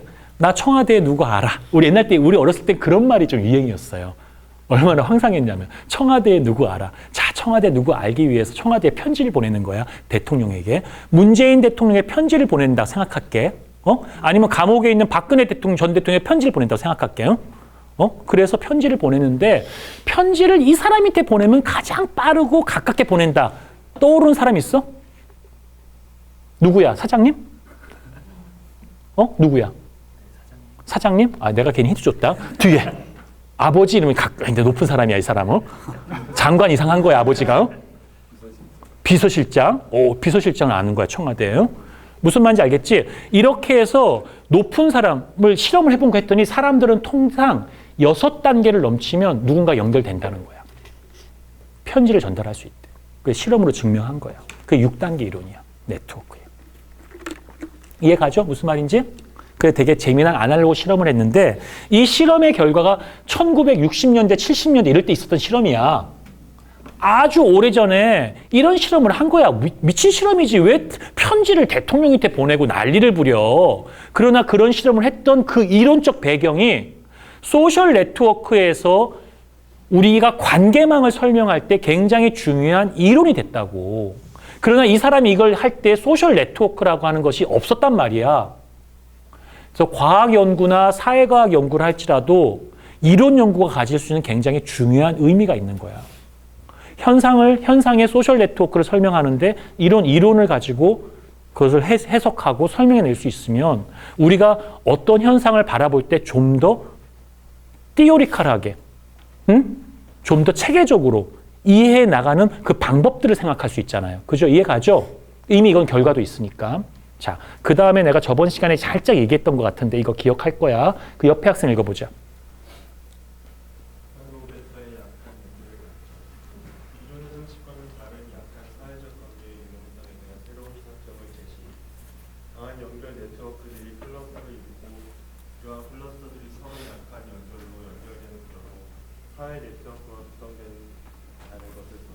내가 여기를 가운데를 쫙 잘라버릴게요. 잘라버리고 평생 만날 일이 없어. 여기는 의사들의 네트워크야. 전문의들. 여기는 뭐 그냥 노동자들의 삶을 일반적으로 살고 있어. 죄송해요. 이렇게 노동자가 좋잖아. 그래도 땀 흘리고. 여긴 다 로봇팔로 대체된 인간들이고 이제. 그래서 이제 하게 되면 이 둘 사이에 평상시에 커넥션이 별로 안 생겼겠죠. 그렇죠? 그런데 이 두 사이에 커넥션이 생기면 두 사람이 마침 두 사람이 등산을 좋아해서 우연히 만난 거야. 그럼 등산 모임은 어떤 모임이에요? 느슨한 유대지. 그런 모임이 편하잖아. 등산만 얘기하잖아. 등산 가서 명함 주고받으면서 재산이 얼마 되시고 뭐 영업하는 사람들도 있지. 그지? 그러나 아니 차라리 나도 요즘에 보험 영업자처럼 살거든. 내가 요즘에 학생 모집하고 이래. 보험 영업 재밌더라고. 보험 영업. 그런 거 안 하려고 공부했는데 그런 것도 해보니까 재밌고 나 적성이 맞더라니까 영업이. 재밌게 하고 있어. 그래서 그러면 좀 왕따가 되지만 연결된 거야. 이 관계는 무슨 관계야? 등산 관계잖아. 느슨한 관계지. 여기는 앉아서 사실 지들끼리 하고 있지만 술 먹으면서 얘기하는 거야. 너 임마 칼잡이가 외과 의사인데 성형외과 의사인데 칼잡이가 너 이제 좀 돈 좀 벌었다고 칼 안 들고 너 맨날 술 처먹어서 수술하려고 갖다 발발발 떨고 맞고 이런 얘들끼리의 직장 내부 얘기를 할 거 아니야. 그 여기 관계는 경쟁하면서 서로가 굉장히 강한 관계야. 그리고 야 저번에 뭐 여기 네 의료사고 나갖고 뭐 연락 왔다며 마침 나한테 연락이 왔어. 네 의료사고가 법원에서 너한테 확인하래. 전화 통화해가지고. 그래, 어떤 사건인데, 그랬어? 그 또라이였구나, 환자가. 이러면서 또 디펜스 해줄게. 이런 약간 또 자기들끼리 또 이렇게 이런 게 있을 수 있잖아. 아니, 내가 아는 교수 사회는 안 그러겠냐고. 아니, 내가 이렇게 뭐 부정한 사회라는 게 아니라 사람이 사는 사회가 그런 장단점이 다 있는 거야. 응? 그치? 그게 강한 유대잖아. 우리들끼리. 동업자 유대야. 그치?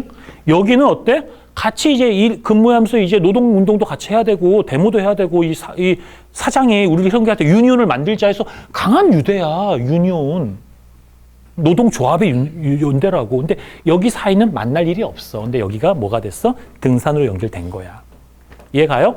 그러면 약한 사회 유대가 둘이 만남으로 충돌을 일으키면서 여기서 더 많은 오퍼추니티가 생긴다는 거예요. 뻔한 애들끼리 앉아서 맨날 사장 욕밖에 안 해. 여기는. 예를 들어서 뭐 그런 단체는 아니지. 유니온이 또 건전한 노동 환경을 위해서 노력하겠지.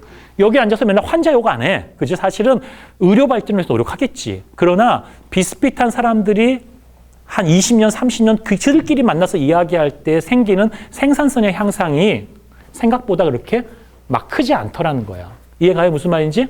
그래서 느슨한 유대가 강하다는 거죠. 제가 그 느슨한 유대의 견고함이라고 기억하시죠? 느슨한 유대의 견고함. 그게 이제 이 사람 논문에 나오는 거야. 그래서 그때 내가 얘기했죠. 그라노벡터의 논문 찾아보라고 했죠. 영어로 된 거. 그치? 영어로 돼 있는데 그렇게 어렵지 않아요. 읽어보세요. 그 사람이 이제 실제 데이터 갖고 사람을 이제 인터뷰해 갖고 나온 결과니까. 그 밑에 학생이 또 프리만 읽어봅시다. 그 앞에 학생. 프리만의 중심성 기준에가 연결 정도 중심성, 분석 중심성, 매개 중심성 네트워크 분석에 있어 가장 널리 사용되는 오케이. 제가 하나하나 설명하다 너무 시간을 많이 잡아서 그냥 넘어갈게요. 다 하나씩 보고 깊이 있게 보세요. 그 다음 읽어봅시다. 계속. 버트의 구조적 사회 네트워크 구조 내에서 상대적으로 중요한 위치와 역할하는 노드를 설명한 후에 구조적 행동이 스트럭처 홀이라 그래요. 이거를. 중심성이 강하지. 얘가 왜 중요해요? 클러스터 하나, 클러스터 둘, 클러스터 세 개를 얘가 연결하고 있죠. 네이버나 이런 포탈을 여기라고 볼 수도 있죠. 걔들을 통하지 않고서는 어디로 가지 못하니까. 이해가요? 구조적 홀을 가지고 있으면 굉장히 큰 힘을 갖고 있죠. 그래서 구조적 공백을 갖고 있는 사람을 마당발이라고도 이야기할 수 있고 네트워크에서. 그지? 넘깁시다. 자, 제가 여러분들한테 지지난주에 강의함 설명했어요. 바라바시의 책 읽으라고 했죠. 링크라고 하는 책. 기억나요? 낯선 표정 짓지 마. 그런 표정 지으면 안 돼. 나 강의했던 기억나요? 내가 훅 지나가면서 던전 얘기를 할지라도 여러분들 강의가 되게 짧잖아. 여러 개를 다루고 있고. 여러분을 만날 기회가 내가 연속으로 만나는 게 아니잖아. 브로드해도 내가 그간 뭐 부족하지만 오랜 시간 동안 공부했던 내용들을 함의된 중에 중요한 텍스트, 중요한 개념, 내가 혼자 그걸 가지고 하두를 잡고 오랫동안 고민했을 때 떠올랐던 생각들을 지금 공유하고 있다고. 그 키워드를 가져가서 자기가 좀 자기 걸로 만들고 공부해야 돼요. 우리 다 큰 학생들인데 뭐 지금 40대가 되는 분인데 앉혀서 내가 무슨 시험 보고 이러면서 이렇게 평가하는 건 너무 웃기잖아. 그거는 우리 스스로를 무시하는 행동이야. 그러면 안 돼. 알았죠? 저거 꼭 사서 보세요. 저 책은 사서 봐. 제가 메인 교재는 안 보셔도 되는데. 알았지? 네트워크를 이해하려면 이걸 보는 게 좋아. 그래서 보시면 무작위 네트워크, 미국 고속도로가 있고 무척도 네트워크가, 항공사 노선 네트워크가 있는데 이 무척도의 네트워크가 굉장히 중요하죠. 파워로기 때문에. 파워로라는 게 몇 함수예요. 몇 함수 검색해봐. 지수 로그적인 함수야. 몇 함수. 자, 읽어봅시다. 앞에 학생 읽어봅시다. 바라바시 알버트 정화홍의 무척도 네트워크 하이퍼링크로 연결된 인터넷 물리적 연결 구조에 대한 논문에서 인터넷 연결수 분포가 정규 분포를 따르지 않고 몇 함수 법칙을 따르는 것이 밝혀졌으며 이러한 네트워크 구조를 무작위 네트워크와 구별하여 무척도 네트워크라고 명명함. 자, 정규 분포는 이런 거죠. 내가 옛날 때 우연히 저기 유럽에 좀 가봐서 저 북유럽을 여행했는데 스칸디나비아가 역시 나무만 울창하지 않더라. 키가 한 3m인 사람을 내가 만났어. 그 집에 초대받아가지고 밥을 얻어먹었다. 비록 내가 교수가 이런 말을 하지만 여러분 믿어야 안 믿어요? 믿어 안 믿어? 그 맨 뒤에 믿어 안 믿어 이 말? 믿어? 왜 그래? 왜 분위기 왜 이래? 내가 교주야? 아, 왜 이래? 믿을 수 없는 거죠. 고맙습니다. 우리의 키는 정규분포를 따르잖아. 우리의 키는 정규분포를 따르잖아. 정규분포를 따르기 때문에 이 말은 있을 수 없는 얘기야. 통계적으로. 이해하죠? 그죠? 그런데 몇 함수를 따르잖아? 몇 함수를 따르면 3m, 5m가 나올 수 있죠. 응? 몇 함수를 따르면. 그게 이제 현상에 대한 것을 수식으로 알아보다 보니까. 예를 들어 볼게. 여기에 올라가는 걸 예를 들어 아마존에서 옛날 때는 만약에 A라고 하는 하나의 아이템이 A라는 아이템이 이건 이제 팔린 개수야. 0이야. 100만 개, 1000만 개라고 칠게. 하나의 아이템 중에 1000만 개가 팔리는 게 있어. 그럼 여기까지가 개수가 10개라고 할게. 10개가 1000만 개가 팔려. 이건 뭐야? 있지? 1000만 개, 2000만 개씩 팔리는 제품을 우리가 베스트셀러 제품이라고 하고 대량 생산 시대에 그것만 만든단 말이야. 그런데 인터넷이라는 게 생기다 보니까 일로 쭉 가는 게 뭐냐면 개수가 늘어나는 거잖아. 상품의 개수, 프로덕트의 넘버 오브 프로덕트. 상품의 개수가 10만 개가 넘어가는데 이거는 팔리는 개수였잖아. 이게 Y축이. 팔리는 개수가 2개, 3개가 10만 개야. 잘 생각해봐. 1000만 개라고 할게. 1000만 개가 2개, 3개가 팔리는 거랑 한 개의 아이템이 1000만 번 팔리는 거랑 결과는 같아, 안 같아? 같지. 그런데 문제가 무슨 문제가 있어? 1000만 개의 제품을 찍어가지고 배치해 놓고 사람들이 1000만 개를 보면서 하나씩 내 거 1000만 개 하나 찾아가는 거랑 하나의 제품을 1000만 개를 팔고 1000만 명한테 파는 거랑은 물리적 공간에 판매하는 상황이 다른 것 뿐이지. 그 이해가죠? 그런데 아마존이나 인터넷이 나오면서 대표적인 게 레고 시스템이야. 레고. 여기에다가 레고를 내가 판매하면 이 공간에 레고를 100개밖에 전시를 못해. 그 100개는 베스트셀러야. 최소한 2만 개씩 팔리는 거야. 그게 합리적인 선택이죠. 인터넷에 레고를 올리면 2만 개씩 팔리는 제품 2만 개를 놔두고 사람들이 한 명이 한 제품씩만 사게 하는 거야. 이해가요? 이런 상향은 몇 함수로 설명된다고. 이해 갔죠?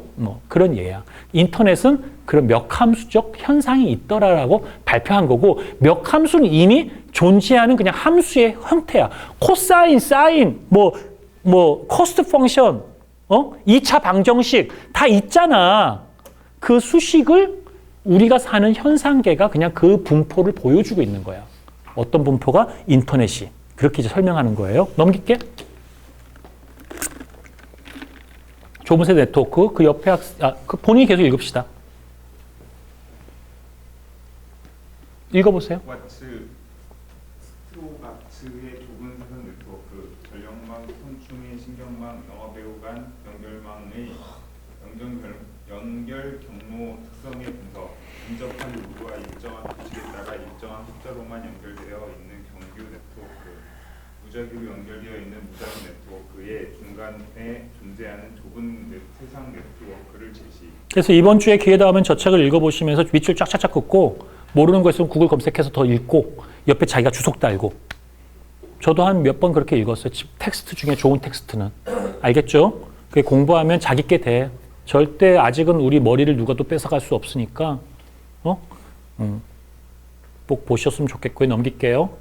넘길게요. 오늘 시간이 없어서 넘어갈게요. 그 다음에 이제 감성 기반 키워드를 뽑아서 어떻게 조용하게 다가갈까? 사실 이런 그림을 제가 수업에서 많이 그리고 학생들이랑 아이디어 나누는 게 제 취미 활동이에요.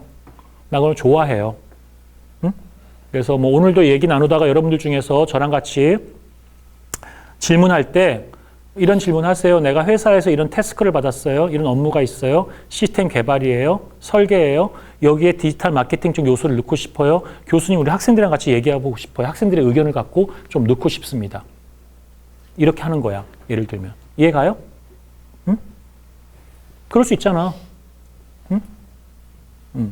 난 요즘에 디지털 마케팅 쪽 요법으로 새로 이제 학과를 하나 운영하다 보니까 학생 모집을 관심을 갖고 있어요. 학생 모집에 어떻게 하는 게 좋을까?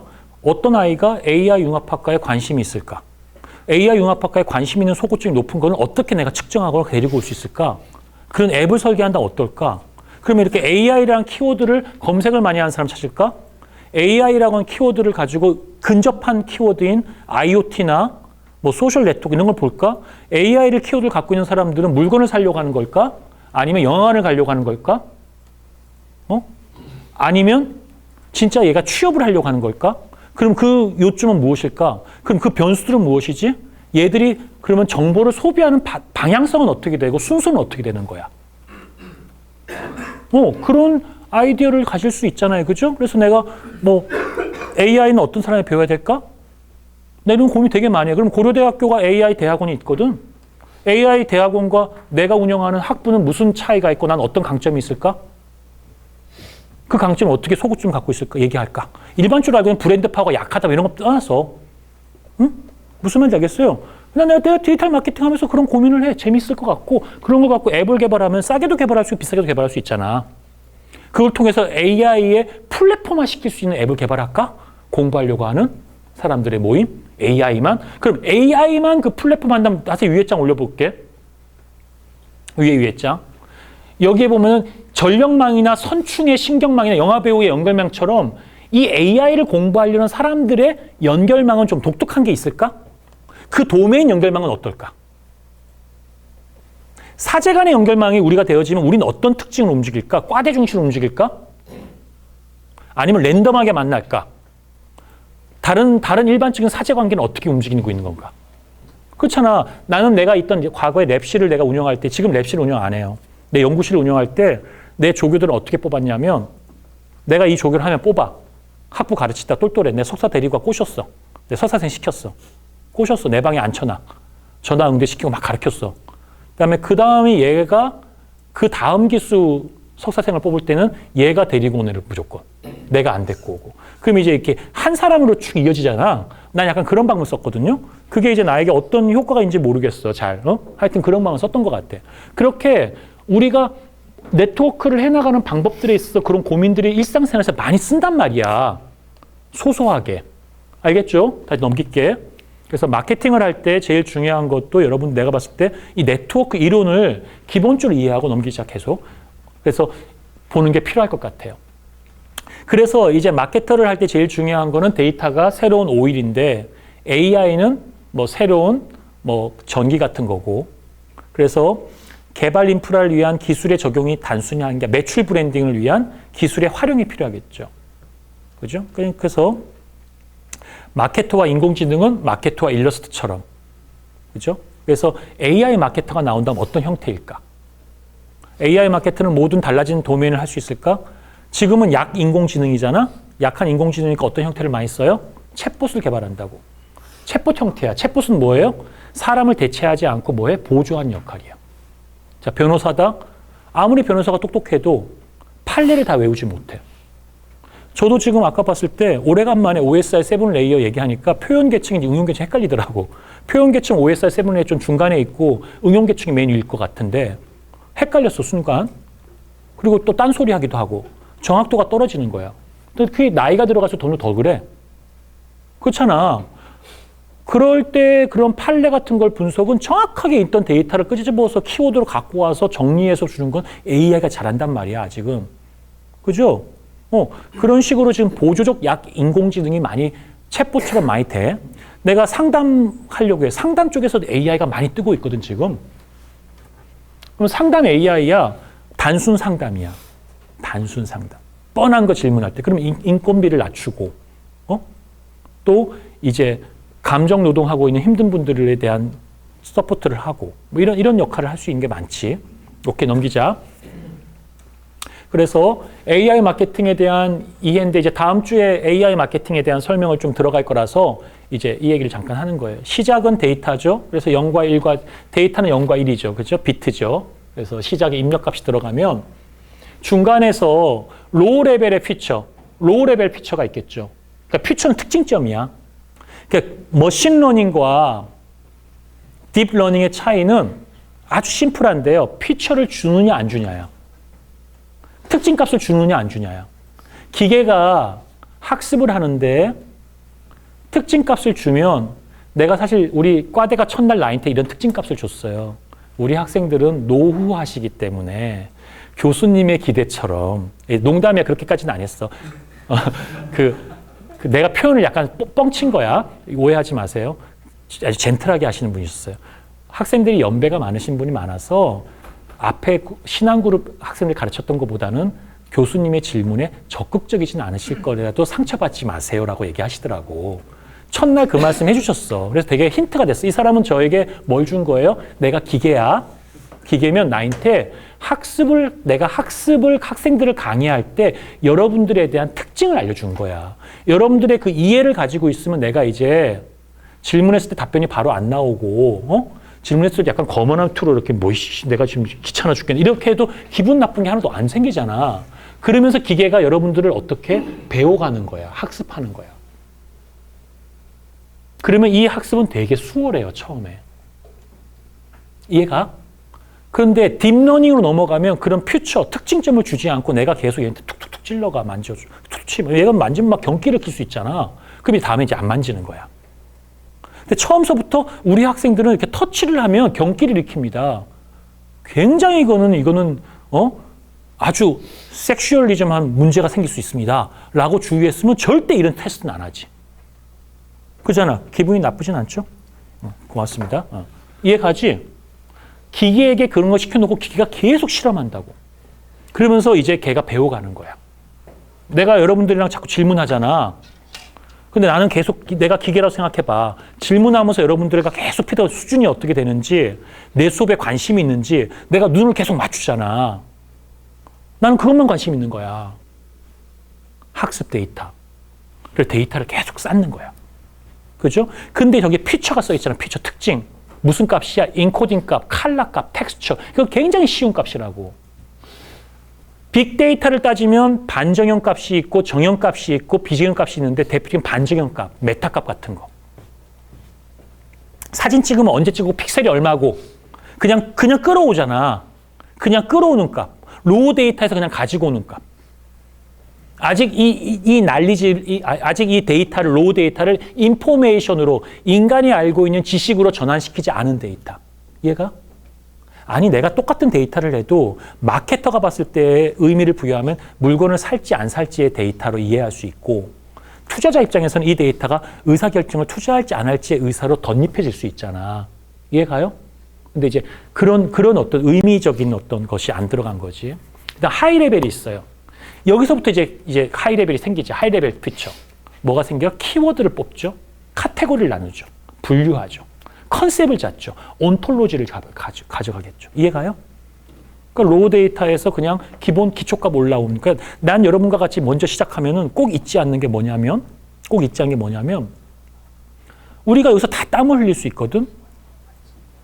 잘 생각해봐. 땀을 흘리는데 더워서 땀을 흘리는지 수업이 재밌어 땀을 흘리는지 생각할 수 있잖아. 그지? 여기서 땀을 흘리는 것이 갖고 있는 의미가 사우나에서 땀을 흘리는 것의 의미와는 다를 거야. 이해가요? 사우나에서는 땀을 쫙 흘리면 이게 사우나의 혈액순환이 잘 된 거야. 근데 사우나에서는 옷을 벗고 있기 때문에 땀을 측정하기가 더 쉽지 않겠지. 그럼 뭐 적외선을 한다든지 뭐 다른 센서를 또 써야 되는 측정 디바이스의 문제가 또 있을 수 있어. 그러나 그런 문제는 고민할 거 하나도 없어. 나는 그런 걸 잘 다뤄. 자신 있어. 난 그거를 내가 한 달이고 두 달이고 내가 내가 팔려고 마음 먹고 설치하고 실험하라면 나 테스트bed까지 만들 자신 있어. 그러니까 난 그걸 갖고 누가 너희한테 하우 또 어떻게 개발할래? 따지지 마. 굉장히 교만한 마음이지만 내가 걔한테 그거 설명해주면 내가 걔한테 약장사야 가르쳐주게? 지가 나한테 배우려고 하면 몇 년을 쫓아와서 배워야지. 듬성듬성 배워가지고 힌트 얻어갖고 뭐 하겠다고. 그 힘이 없어. 내가 해보니까 개인적으로. 만들 자신은 있어. 중요한 거 여러분가 뭘 얘기하고 싶은 거냐면 두 개의 데이터, 로우 데이터가 올라갔을 때 증권사에 있거나 미래에셋에 투자를 하는 사람이 있어서 땀이라고 하는 의미가 무슨 의미냐고. 그 로우 데이터가 당신에게 어떤 인포메이션이냐고. 그 고객이 당신이랑 있는데 땀 흘린 게 안 보여. 측정되어졌어.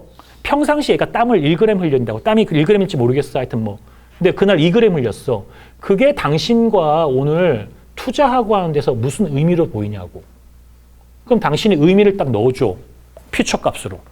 그리고 기계학습 시키는 거야. 그럼 뭐야? 이게 뭐야? 머신러닝이겠지. 거기에 최적의 알고리즘이 뭐가 들어간다? 수식이 뭐가 들어가야 되겠다? 분포도가 어떨 것 같다? 그거는 그 도메인에 대한 설명을 충분히 듣고 데이터 사이언티스트에다 붙이면 돼. 근데 막연하게 그냥 이렇게 딥러닝식으로 그냥 데이터 주제니까 한번 돌려보세요. 해보세요. 뭐 이렇게 해버리면 아직 가지고 있는 기술로도 돈이 너무 많이 들어가는 거야. 학습 데이터부터 쌓는 게. 지금 현 단계에서 약 인공지능을 만드는 단계니까. 이해가요? 무슨 말인지? 그래서 여러분들이랑 제가 수업하면서 끊임없이 내가 강조하는 거야. 일하는 과정에서 여러분들이 봤을 때 여러분들의 키워드는 뭐야? 카테고리는 뭐야? 하이 레벨의 피처가 뭐냐고 생각하라고. 내가 하는 그 일 분야에서. 아주 그냥 심플하게 생각해. 커피를 내가 오늘 2잔 마셔갖고 지금 심장이 뛰고 있는 걸 느껴진단 말이야. 여기가 엉엉해. 그런데도 마셨어. 커피를 또 좋아하니까. 또 돌아가면 후회하겠지. 빨리 김밥을 먹어야 되겠다. 이런 생각한 거야. 그러다 잘못해서 학생이랑 같이 가서 맘스버거에 가서 콜라를 먹으면 카페인이 더 들어와서 오후 낮을 미쳐 있을 거다. 그건 나는 내가 살아온 경험에 의해서 학습된 게 있을 거 아니야. 그지? 그럼 내가 지금 땀을 흘리는 거는 카페인 중독이다. 이렇게 연결될 수 있지. 그럼 카페인 중독한 사람은 뭐가 안 좋겠어? 의사 정보는 아니지만 내가 아는 아주 러프한 거는 뭐 신장이 안 좋거나 이게 습관이 되었다면 유추해 볼 수 있잖아. 그럼 그 정보가 의사에게 패턴으로 알려준다면 의사가 나를 문진을 할 때 의사는 그냥 정규 분포로 통계적으로 얘기하는 거야. 내가 암에 걸리면 20%는 살고 80%는 죽을 거예요라고 얘기하면 내가 20% 안에 들어가면 되잖아. 그럼 내가 20% 안에 들어가는 라이프 스타일을 갖고 있는지가 중요한 거 아니겠어? 내 DNA나 RNA가. 그러나 의사 선생님이 말씀하실 때는 정규 분포로 얘기하는 거야. 그래서 지금 세대에는 자기가 데이터를 쭉 하면서 그 정규 분포를 벗어나는 자기 실험을 많이 하고 그런 도전을 많이 한다고. 응? 그럼 내가 만약 그런 정보가 있어도 의사 앞에 갔을 때 내 라이프를 보고 문진을 하더라도 아 그럼 먼저 신장부터 좀 보겠습니다. 라고 이야기할지도 모르겠지.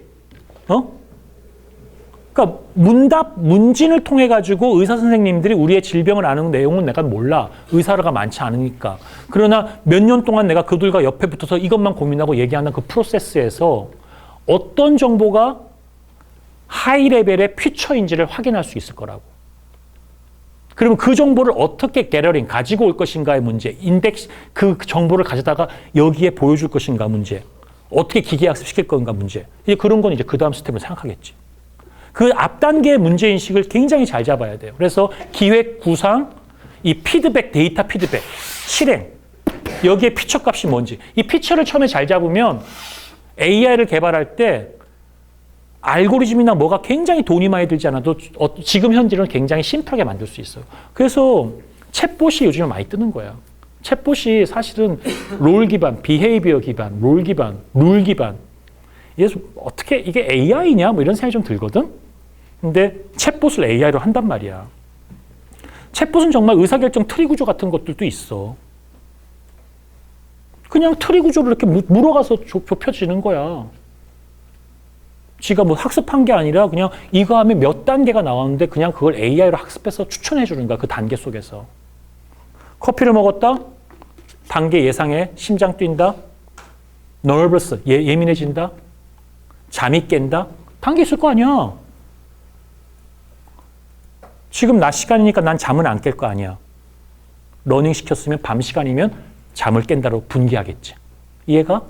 6시 이후에 마셨으면 6시를 기준으로 통계를 잡아갖고 6시 이후면 다시 분기에 잠을 깬다, 안 깬다. 불면증 환자도 아니다. 이해가요? 이렇게 잡아가는 게 챗봇이란 말이야. 그러니까 개발비가 저렴해, 안 저렴해? 저렴하지. 그 설계만 잘해도 인공지능 챗봇은 되게 쉽고 생산적으로 해요.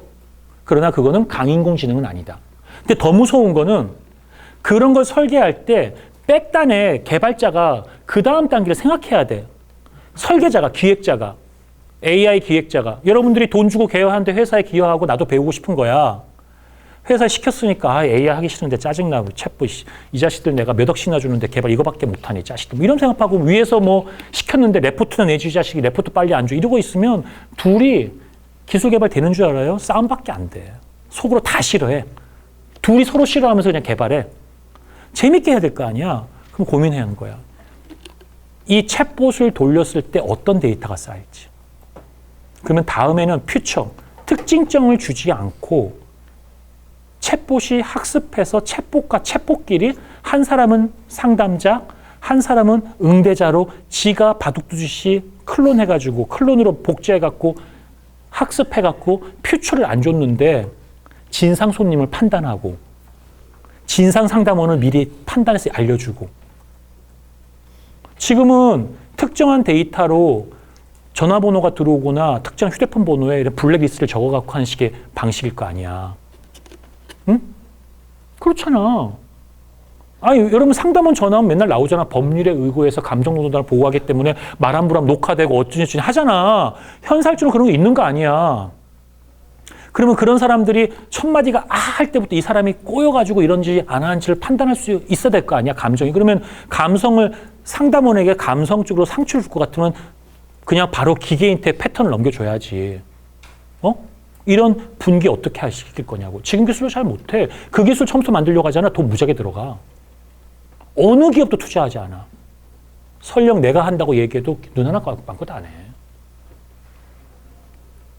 그러면 우리 단계에서 뭘 하느냐. 챗봇 할 때 그런 고민 데이터를 생각해야 돼. 기획하는 사람들이. 그러면 그 다음 단계 그걸 먼저 시작하잖아. 회사 차리고 나올 수도 있다니까. 그래서 배운 걸로. 응? 그래서 지금 AI를 공부하실 때 지금 얘기한 이게 그냥 인터넷에 있는 그림이지. 근데 그냥 데이터가 인간의 퍼셉션으로 연결되잖아. 퍼셉션으로. 이 과정에서 도메인을 갖고 있는 여러분들의 지식이 필요하다고 내가 강조하는 거야. 왜 자꾸 우리 사회에서 정치인, 법조인, 배웠다는 사람들이 사회학한 애들이 수학 이거 모른다고 아유 뭐 엔코딩 몰라요, 코덱 몰라요, 피처 몰라요 이러면서 왜 이쪽 부분에 자기가 해야 될 역할을 관심을 안 갖는지. 그러면 우리 사회에 정말 새로운 사회 결합 융합형 AI가 나오지가 않아. 공대 애들은 이것만 하지. 그럼 맨날 공돌이잖아. 안타깝게. 이 브릿지 역할을 하는 사람이 필요한 거야. 그걸 갖고 핫하게 싸울 수 있어야 되고. 그런 기획자가 나와야 돼. 그런 데이터 사이언티스트가 나와야 되고. 그게 정치, 법, 여러분 하는 마케팅 모든 분야에 다 들어가서 그런 이론으로 엔지니어와 사회과학자 앉혀놓고 조지면서 때로는 배우면서 이렇게 그 분야에 자기가 빌드업을 해야 돼요. 해나가야 된다고. 넘깁시다. 여러분 그랬으면 하면 좋겠어요. 그래서 다음 주 중에 워밍업이에요. 그 온톨로지 리저닝 디시전 트리 아까 나왔죠? 결정 트리. 머신러닝 나왔죠? 그렇죠? 그래서 데이터를 트레이닝 시켜서 시간이 갈수록 알고리즘 퍼포먼스가 지금 우리에게는 아주 좋은 기회가 있어요. 지금은 챗봇을 만들어도 챗봇으로 세계적인 데이터 학습하실 수 있는 기회가 시간이 좀 여유가 있어. 잊지 마. 한 10년만 지나면 대한민국에서 AI를 가지고 뭐 두뇌하고 하나는 못 나올 거야.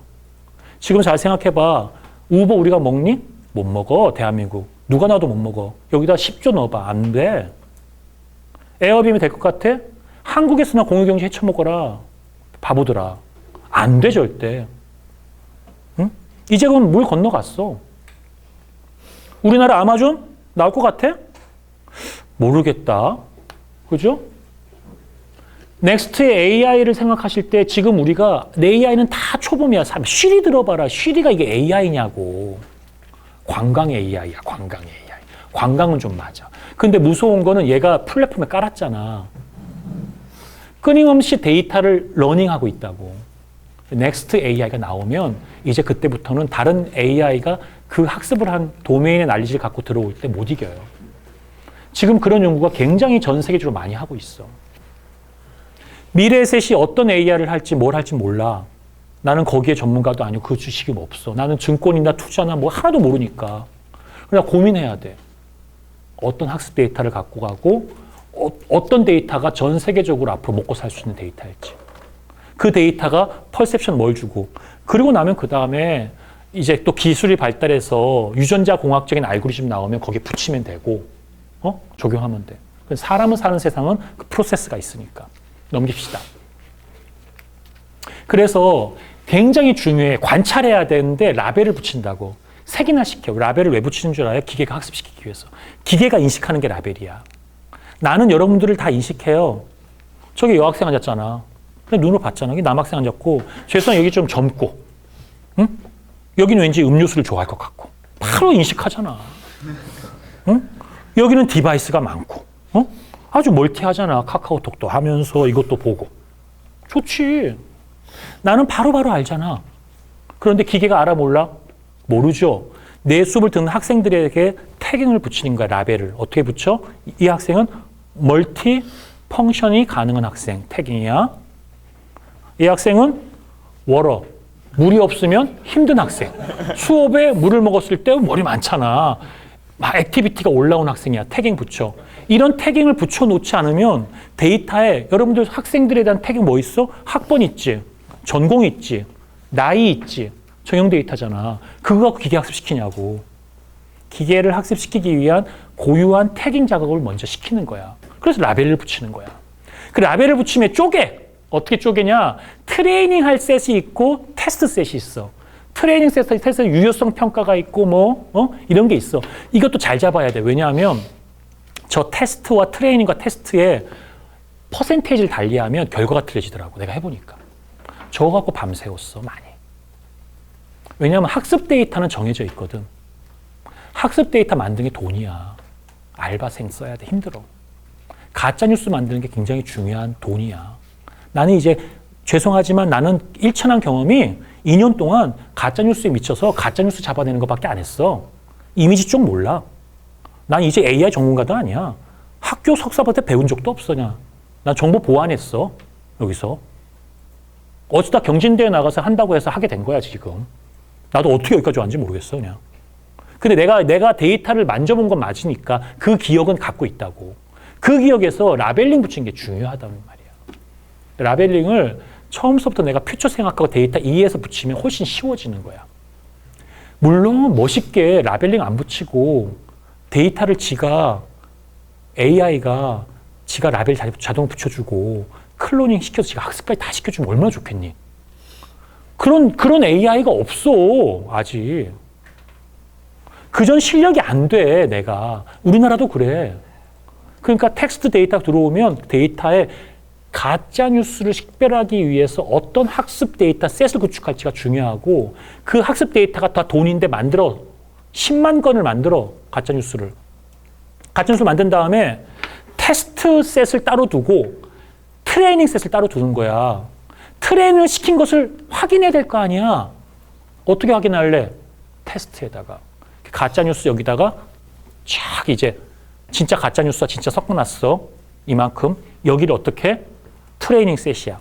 여기다 내놓고 이제 너 가짜지? 아닌데요? 가짜지? 아닌데요? 가짜지? 너 임마 주어와 서술어가 틀렸잖아. 가짜지? 아닌데요? 뭐 이렇게 이제 기계가 학습했어. 이제 배웠어. 아닌데요? 어자가 들어가면 가짜인 거야. 뭐 이렇게 공부했어.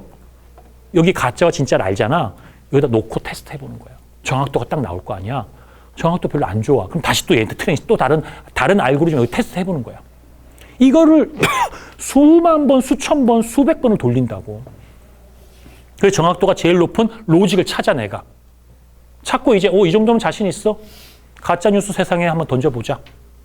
하고 돌렸을 때 생각하지 못한 변수, 생각하지 못한 상황에서 내 알고리즘이 처참하게 깨지는 꼴을 봐요. 이루 말할 수 없어. 그 참담함이란 게. 근데 그 과정에서 어마어마하게 많은 걸 배울 수 있는 거야. 자신감도 생기고. 그냥 말로 뭐 파이썬에서 로직 배워서 뭐 알고리즘 갖다 부르고 오픈소스 다 썼다. 그렇지. 다 오픈소스야. 근데 그때 한자, 두자, 웨이팅 주고 하는 그 튜닝하는 거, 그 과정을 쌓는 노하우가 딱 던지면 엔지니어 금방 한다. 내가 한 얘기야? 내가 한 얘기 한 1시간이면 노하우 다 가져갈 수 있어. 근데 그거를 발견해가는 과정이 그렇게 오래 걸리더라고. 그걸 즐거워해야 돼. 나중에 하게 되면. 그래서 머신 러닝 하는 프리딕트 모델을 짠다고 이걸 가지고. 예측 모델을 짜는 거야. 이 모델링 할 때 수식도 들어가고 하지. 응? 모델링 짜서 이제 돌아가는 거죠. 넘길게. 그래서 AI가 프론트라인 마케팅에서 오퍼레이팅 될 때, 그죠? 뭐, 그 이피션시를 좀 더, 그러니까 효율성을 높인다거나, 커스터머의 저르니, 커스터머의 여행이잖아, 여정이잖아, 그지? 고객이 물건을 사려고 막 이것도 클릭하고 놀고 노는데, 그때마다 뭘 보여주거나. 전 사실은, 좀 그런 식의 방법하면 안 되는데, 그냥 쿠키 파일로 다 내 기록을 가지고 있는 마켓 사이트에 들어가서 걔네들이 처음에 보여주는 게가 내가 또 내 마음에 들더라고. 보통 내가 옛날 때 뭐 A라는 제품을 사면 밑에 창에 A와 연관된 제품이 쫙 나와. 이거 옛날 때 산 건데 바보같이 알고리즘 이렇게 돌렸구나. 그리고 말았어. 말지 말지 얘는 이렇게 한다면 유추할 수 있지. 실제로 봐봐. 나중에 쿠팡 같은 거 사봐. 그 쿠팡 사서 커피 한번 검색해봐. 그 다음 주 들어가 봐. 밑에 커피 책 먼저 떠. 그런 빈도 가지고 그렇게 마케팅 하는 거야. 그 알고리즘 구현이 어려운 게 아니라고.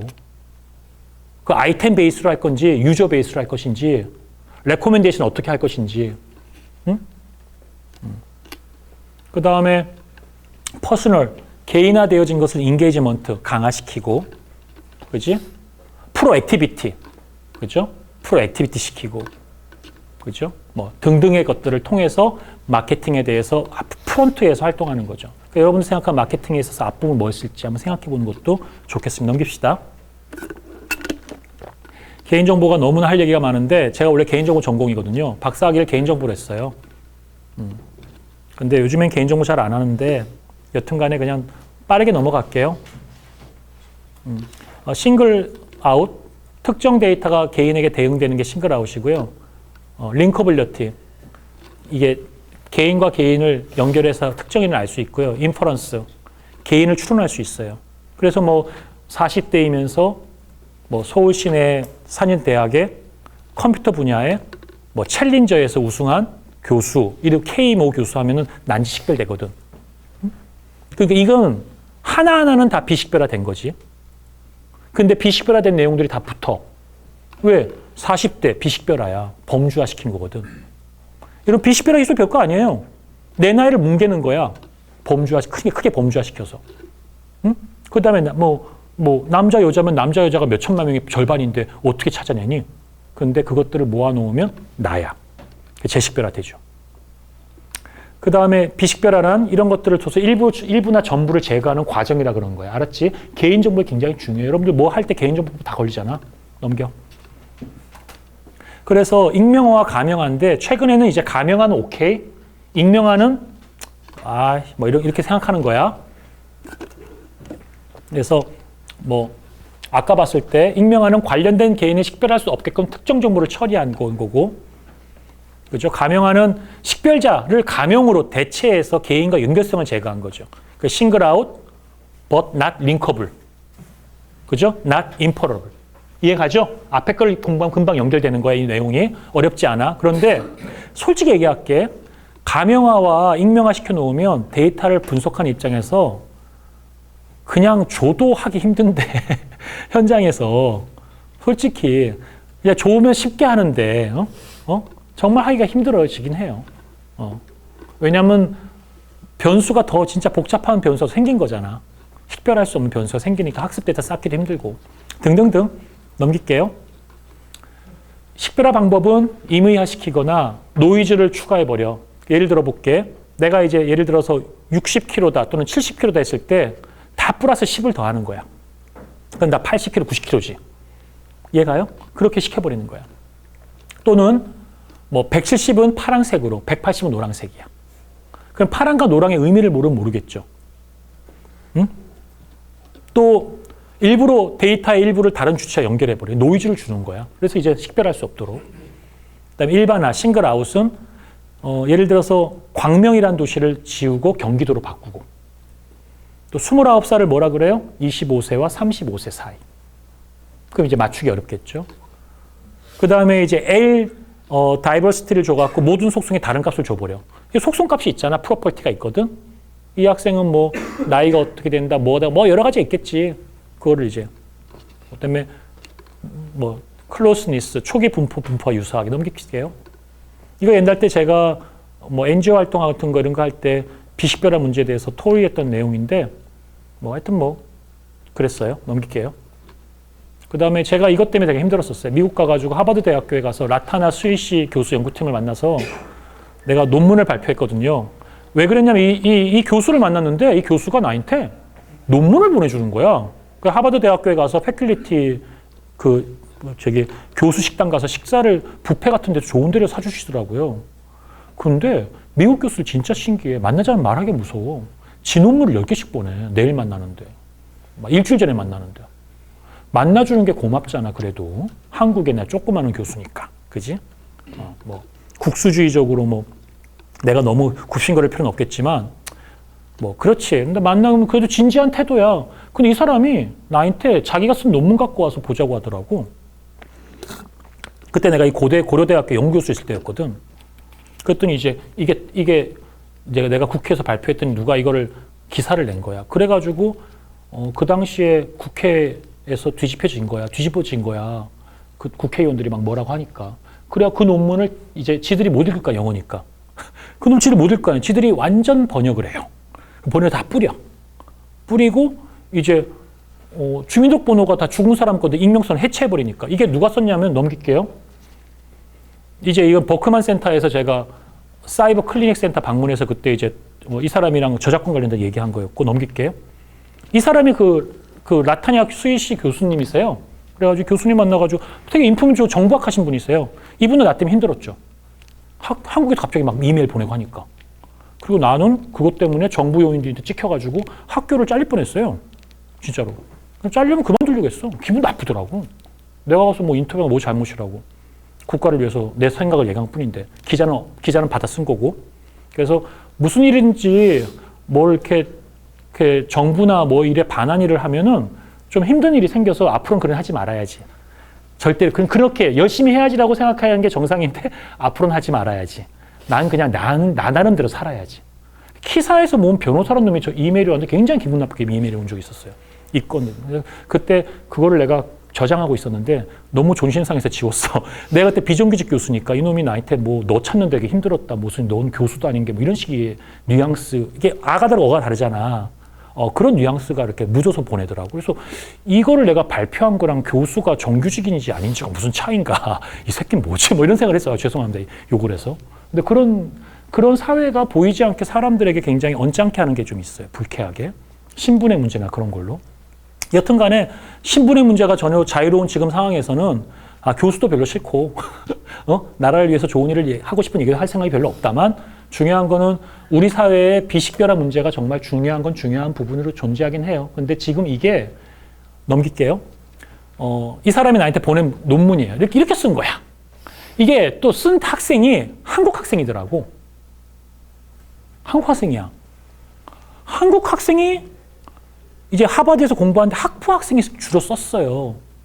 학부 학생이. 그 애도 같이 만났죠. 걔가 거기서 통역도 해주고.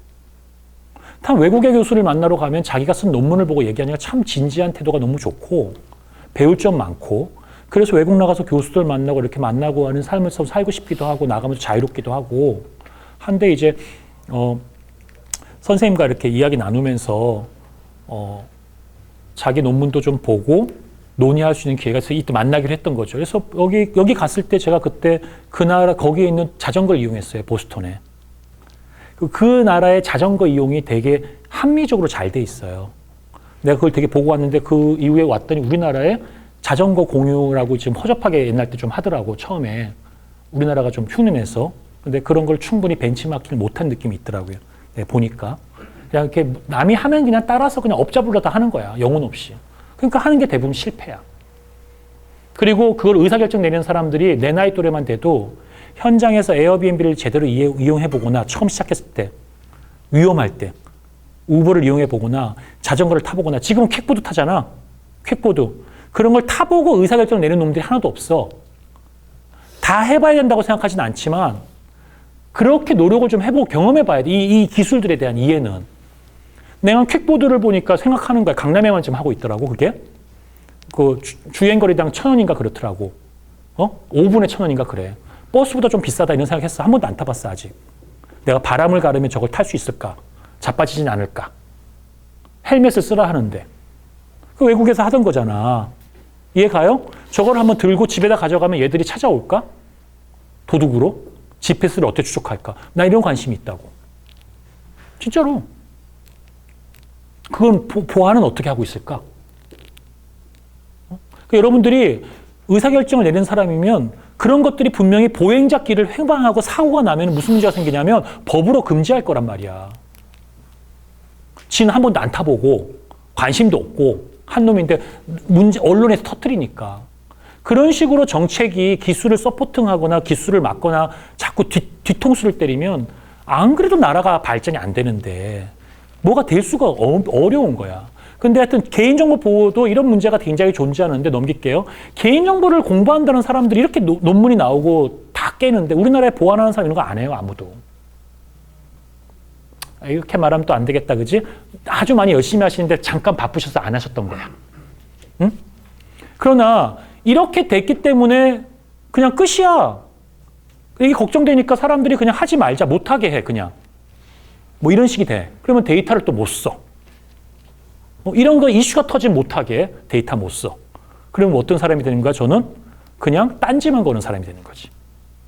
세상 일을 하는 데 있어서. 지금 개인정보 보호를 한다는 많은 법조인이나 전문가들이 의도는 시작이 좋은데 10년 동안 발목만 붙잡고 있어. 우리 사회의 이 산업 발전을 하는 데 있어, 오히려. 개인정보도 제대로 된 게 없어. 개인정보도 망법이 덕지덕지법이야. 덕지덕지법. 일체를 보면. 그게 국회나 어디에 가 있는 모든 사람들이 거기서 제대로 공부하고 AI라도 제대로 해보려고 하는 사람이 없고 그냥 제 주먹구구식으로 잠깐 듣고 전문가에게 주소 듣고 정리하고 그때그때 따라서 흔들리고 이렇게 하려고 하다 보니까 이게 잔이 안 서는 경우가 많죠. 여튼 우리나라에서 개인정보도 많이 발전하고 있지만 넘길게요. 전 세계적으로 개인정보의 문제가 정리가 되지 못했죠. 제가 이제 비식별화 조치 적정성 평가 전문가로 활동하고 있는데 금융 분야에 금융보안원이 있잖아. 신용정보원도 있고, 그지? 나 안 가요, 거기에. 뭐하러 내가 위험하게 가서 비식별화 안전하다고 얘기해 주냐? 그 프로세스나 여러 가지고 하고 분명히 재식별화 될 텐데. 내가 전문가입니다. 그러면 이게 이제 시장과 규모와 여러 가지 거버넌스 쪽으로 합리적으로 어느 정도까지 보호해 줄 것인가 정리가 돼야 될 거 아니야. 그죠? 실무적인 측면에서 뭐 많이 연구하고 있겠지만 어떻게 할지도 모르겠죠. 여튼 간에 뭐 우리가 금융보안원이든 한국신용정보원이든 뭐 정적성 평가를 연구하는 사람들이든 간에 개인정보 하나를 문제를 가지고도 기술적으로나 이런 분야에서 심도 있게 좀 더 많이 공부하고 찾아가고 이런 노력이 좀 더 필요하고 그런 노력을 하지 않고 사건이 자꾸 터지니까 데이터를 못 쓰게 하고 무조건 막으려고만 하고 그러면 또 이제 산업 발전이 안 되고 이런 계속 악순환이 막 돌고 도는 것 같아요. 넘겨봅시다. 여튼 저는 이제 뭐 하우또 어떻게 세상을 바꾼다. 내가 무슨 뭐 그런 사람이야? 그런 거 관심 없어요. 안 바꿔도 상관없어요. 나 사는데 전혀 문제 없어. 난 그냥 있기로 살 건데 중요한 거는 뭐냐? 여러분들은 그런 고민을 계속 했으면 좋겠다는 거야. 세상을 안 바꿔도 돼. 고민을 해. 고민은 해야 돼. 자기 생각은 가지고 있어야 돼. 고민해야 되고 두 번째 디지털 마케팅이니까 이런 시간 가질 때마다 감성 기반의 키워드를 뽑으면 어떻게 조용하게 다가가서 마케팅을 할지를 생각해봐. 그런데 여기서 잊지 마. 법규 무시해. 난 법학자가 아니야. 나 법학자 안 좋아해. 안 만나, 걔들. 되도록 안 만나려고 해. 뭐 4차 산업혁명 무슨 법률위원회니까 뭐가 모임이 있어서 와서 키노트 발표를 안 가? 나는 내자가 잘못됐다고 생각하고 있어. 일정 부분. 그러나 관심 없어. 그래서 그런 거 생각하지 마. 수익 구조, ROI 생각하지 마. 그냥 이런 게 있으면 어떻겠나고 생각해. 가능한지만 보자고, 기술적으로. 알겠죠? 그 다음에 제대로 뭘 하려고 할 때 그때 생각하자고, 저거는. 처음부터 법이 없어서 이거 뭐 안 됩니다. 뭐 이런 얘기하면은 우리가 생각을 한 발짝도 못 나가. 그런 부분 볼게요. 그렇게 보겠습니다. 넘길게요. 그 다음에 다음 주에 이런 걸 얘기할 거예요. 여러분들이랑 같이. 슈퍼후먼과 슈퍼 AI. 제가 약간 키노트처럼 앞부분에 요 얘기할 거예요. 요 최신 트렌드 용어야. 여러분들 약인공지능과 각인공지능 알죠? 그지? 그건 알잖아. 최근에 슈퍼휴먼과 슈퍼 AI라는 게 있어. 그래서 내가 다음 시간에 혹시 시간 되면 설명해 줄 건데 여러분들 검색하면 다 나와. 열심히 검색하지 않으면 가수가 나온다. 슈퍼휴먼이라고 하는. 그러나 좀 더 깊이 있게 보면은 이게 어느 저명한 사람이 여러분들 야후에 지식 검색할 때 기억나요? 야후에 지식 검색하면서 내가 스티븐 호킨스 박사님의 인류의 100년 뒤에 서바이벌 할 수 있는 그 얘기했던 기억나지? 그게 코어라 넘어가서 코어라에서 여러분 질문하라고 했잖아. 그지? 내 답변을 달아보라고. 아무도 안 달아서 나한테 이메일이 안 오더라고. 그렇게 되면 안 되는 거야. 그지? 근데 하여튼 간에 그 선생님이 쓰신 책에 슈퍼 휴먼이 나와. 그래서 이제 그런 용어가 있어.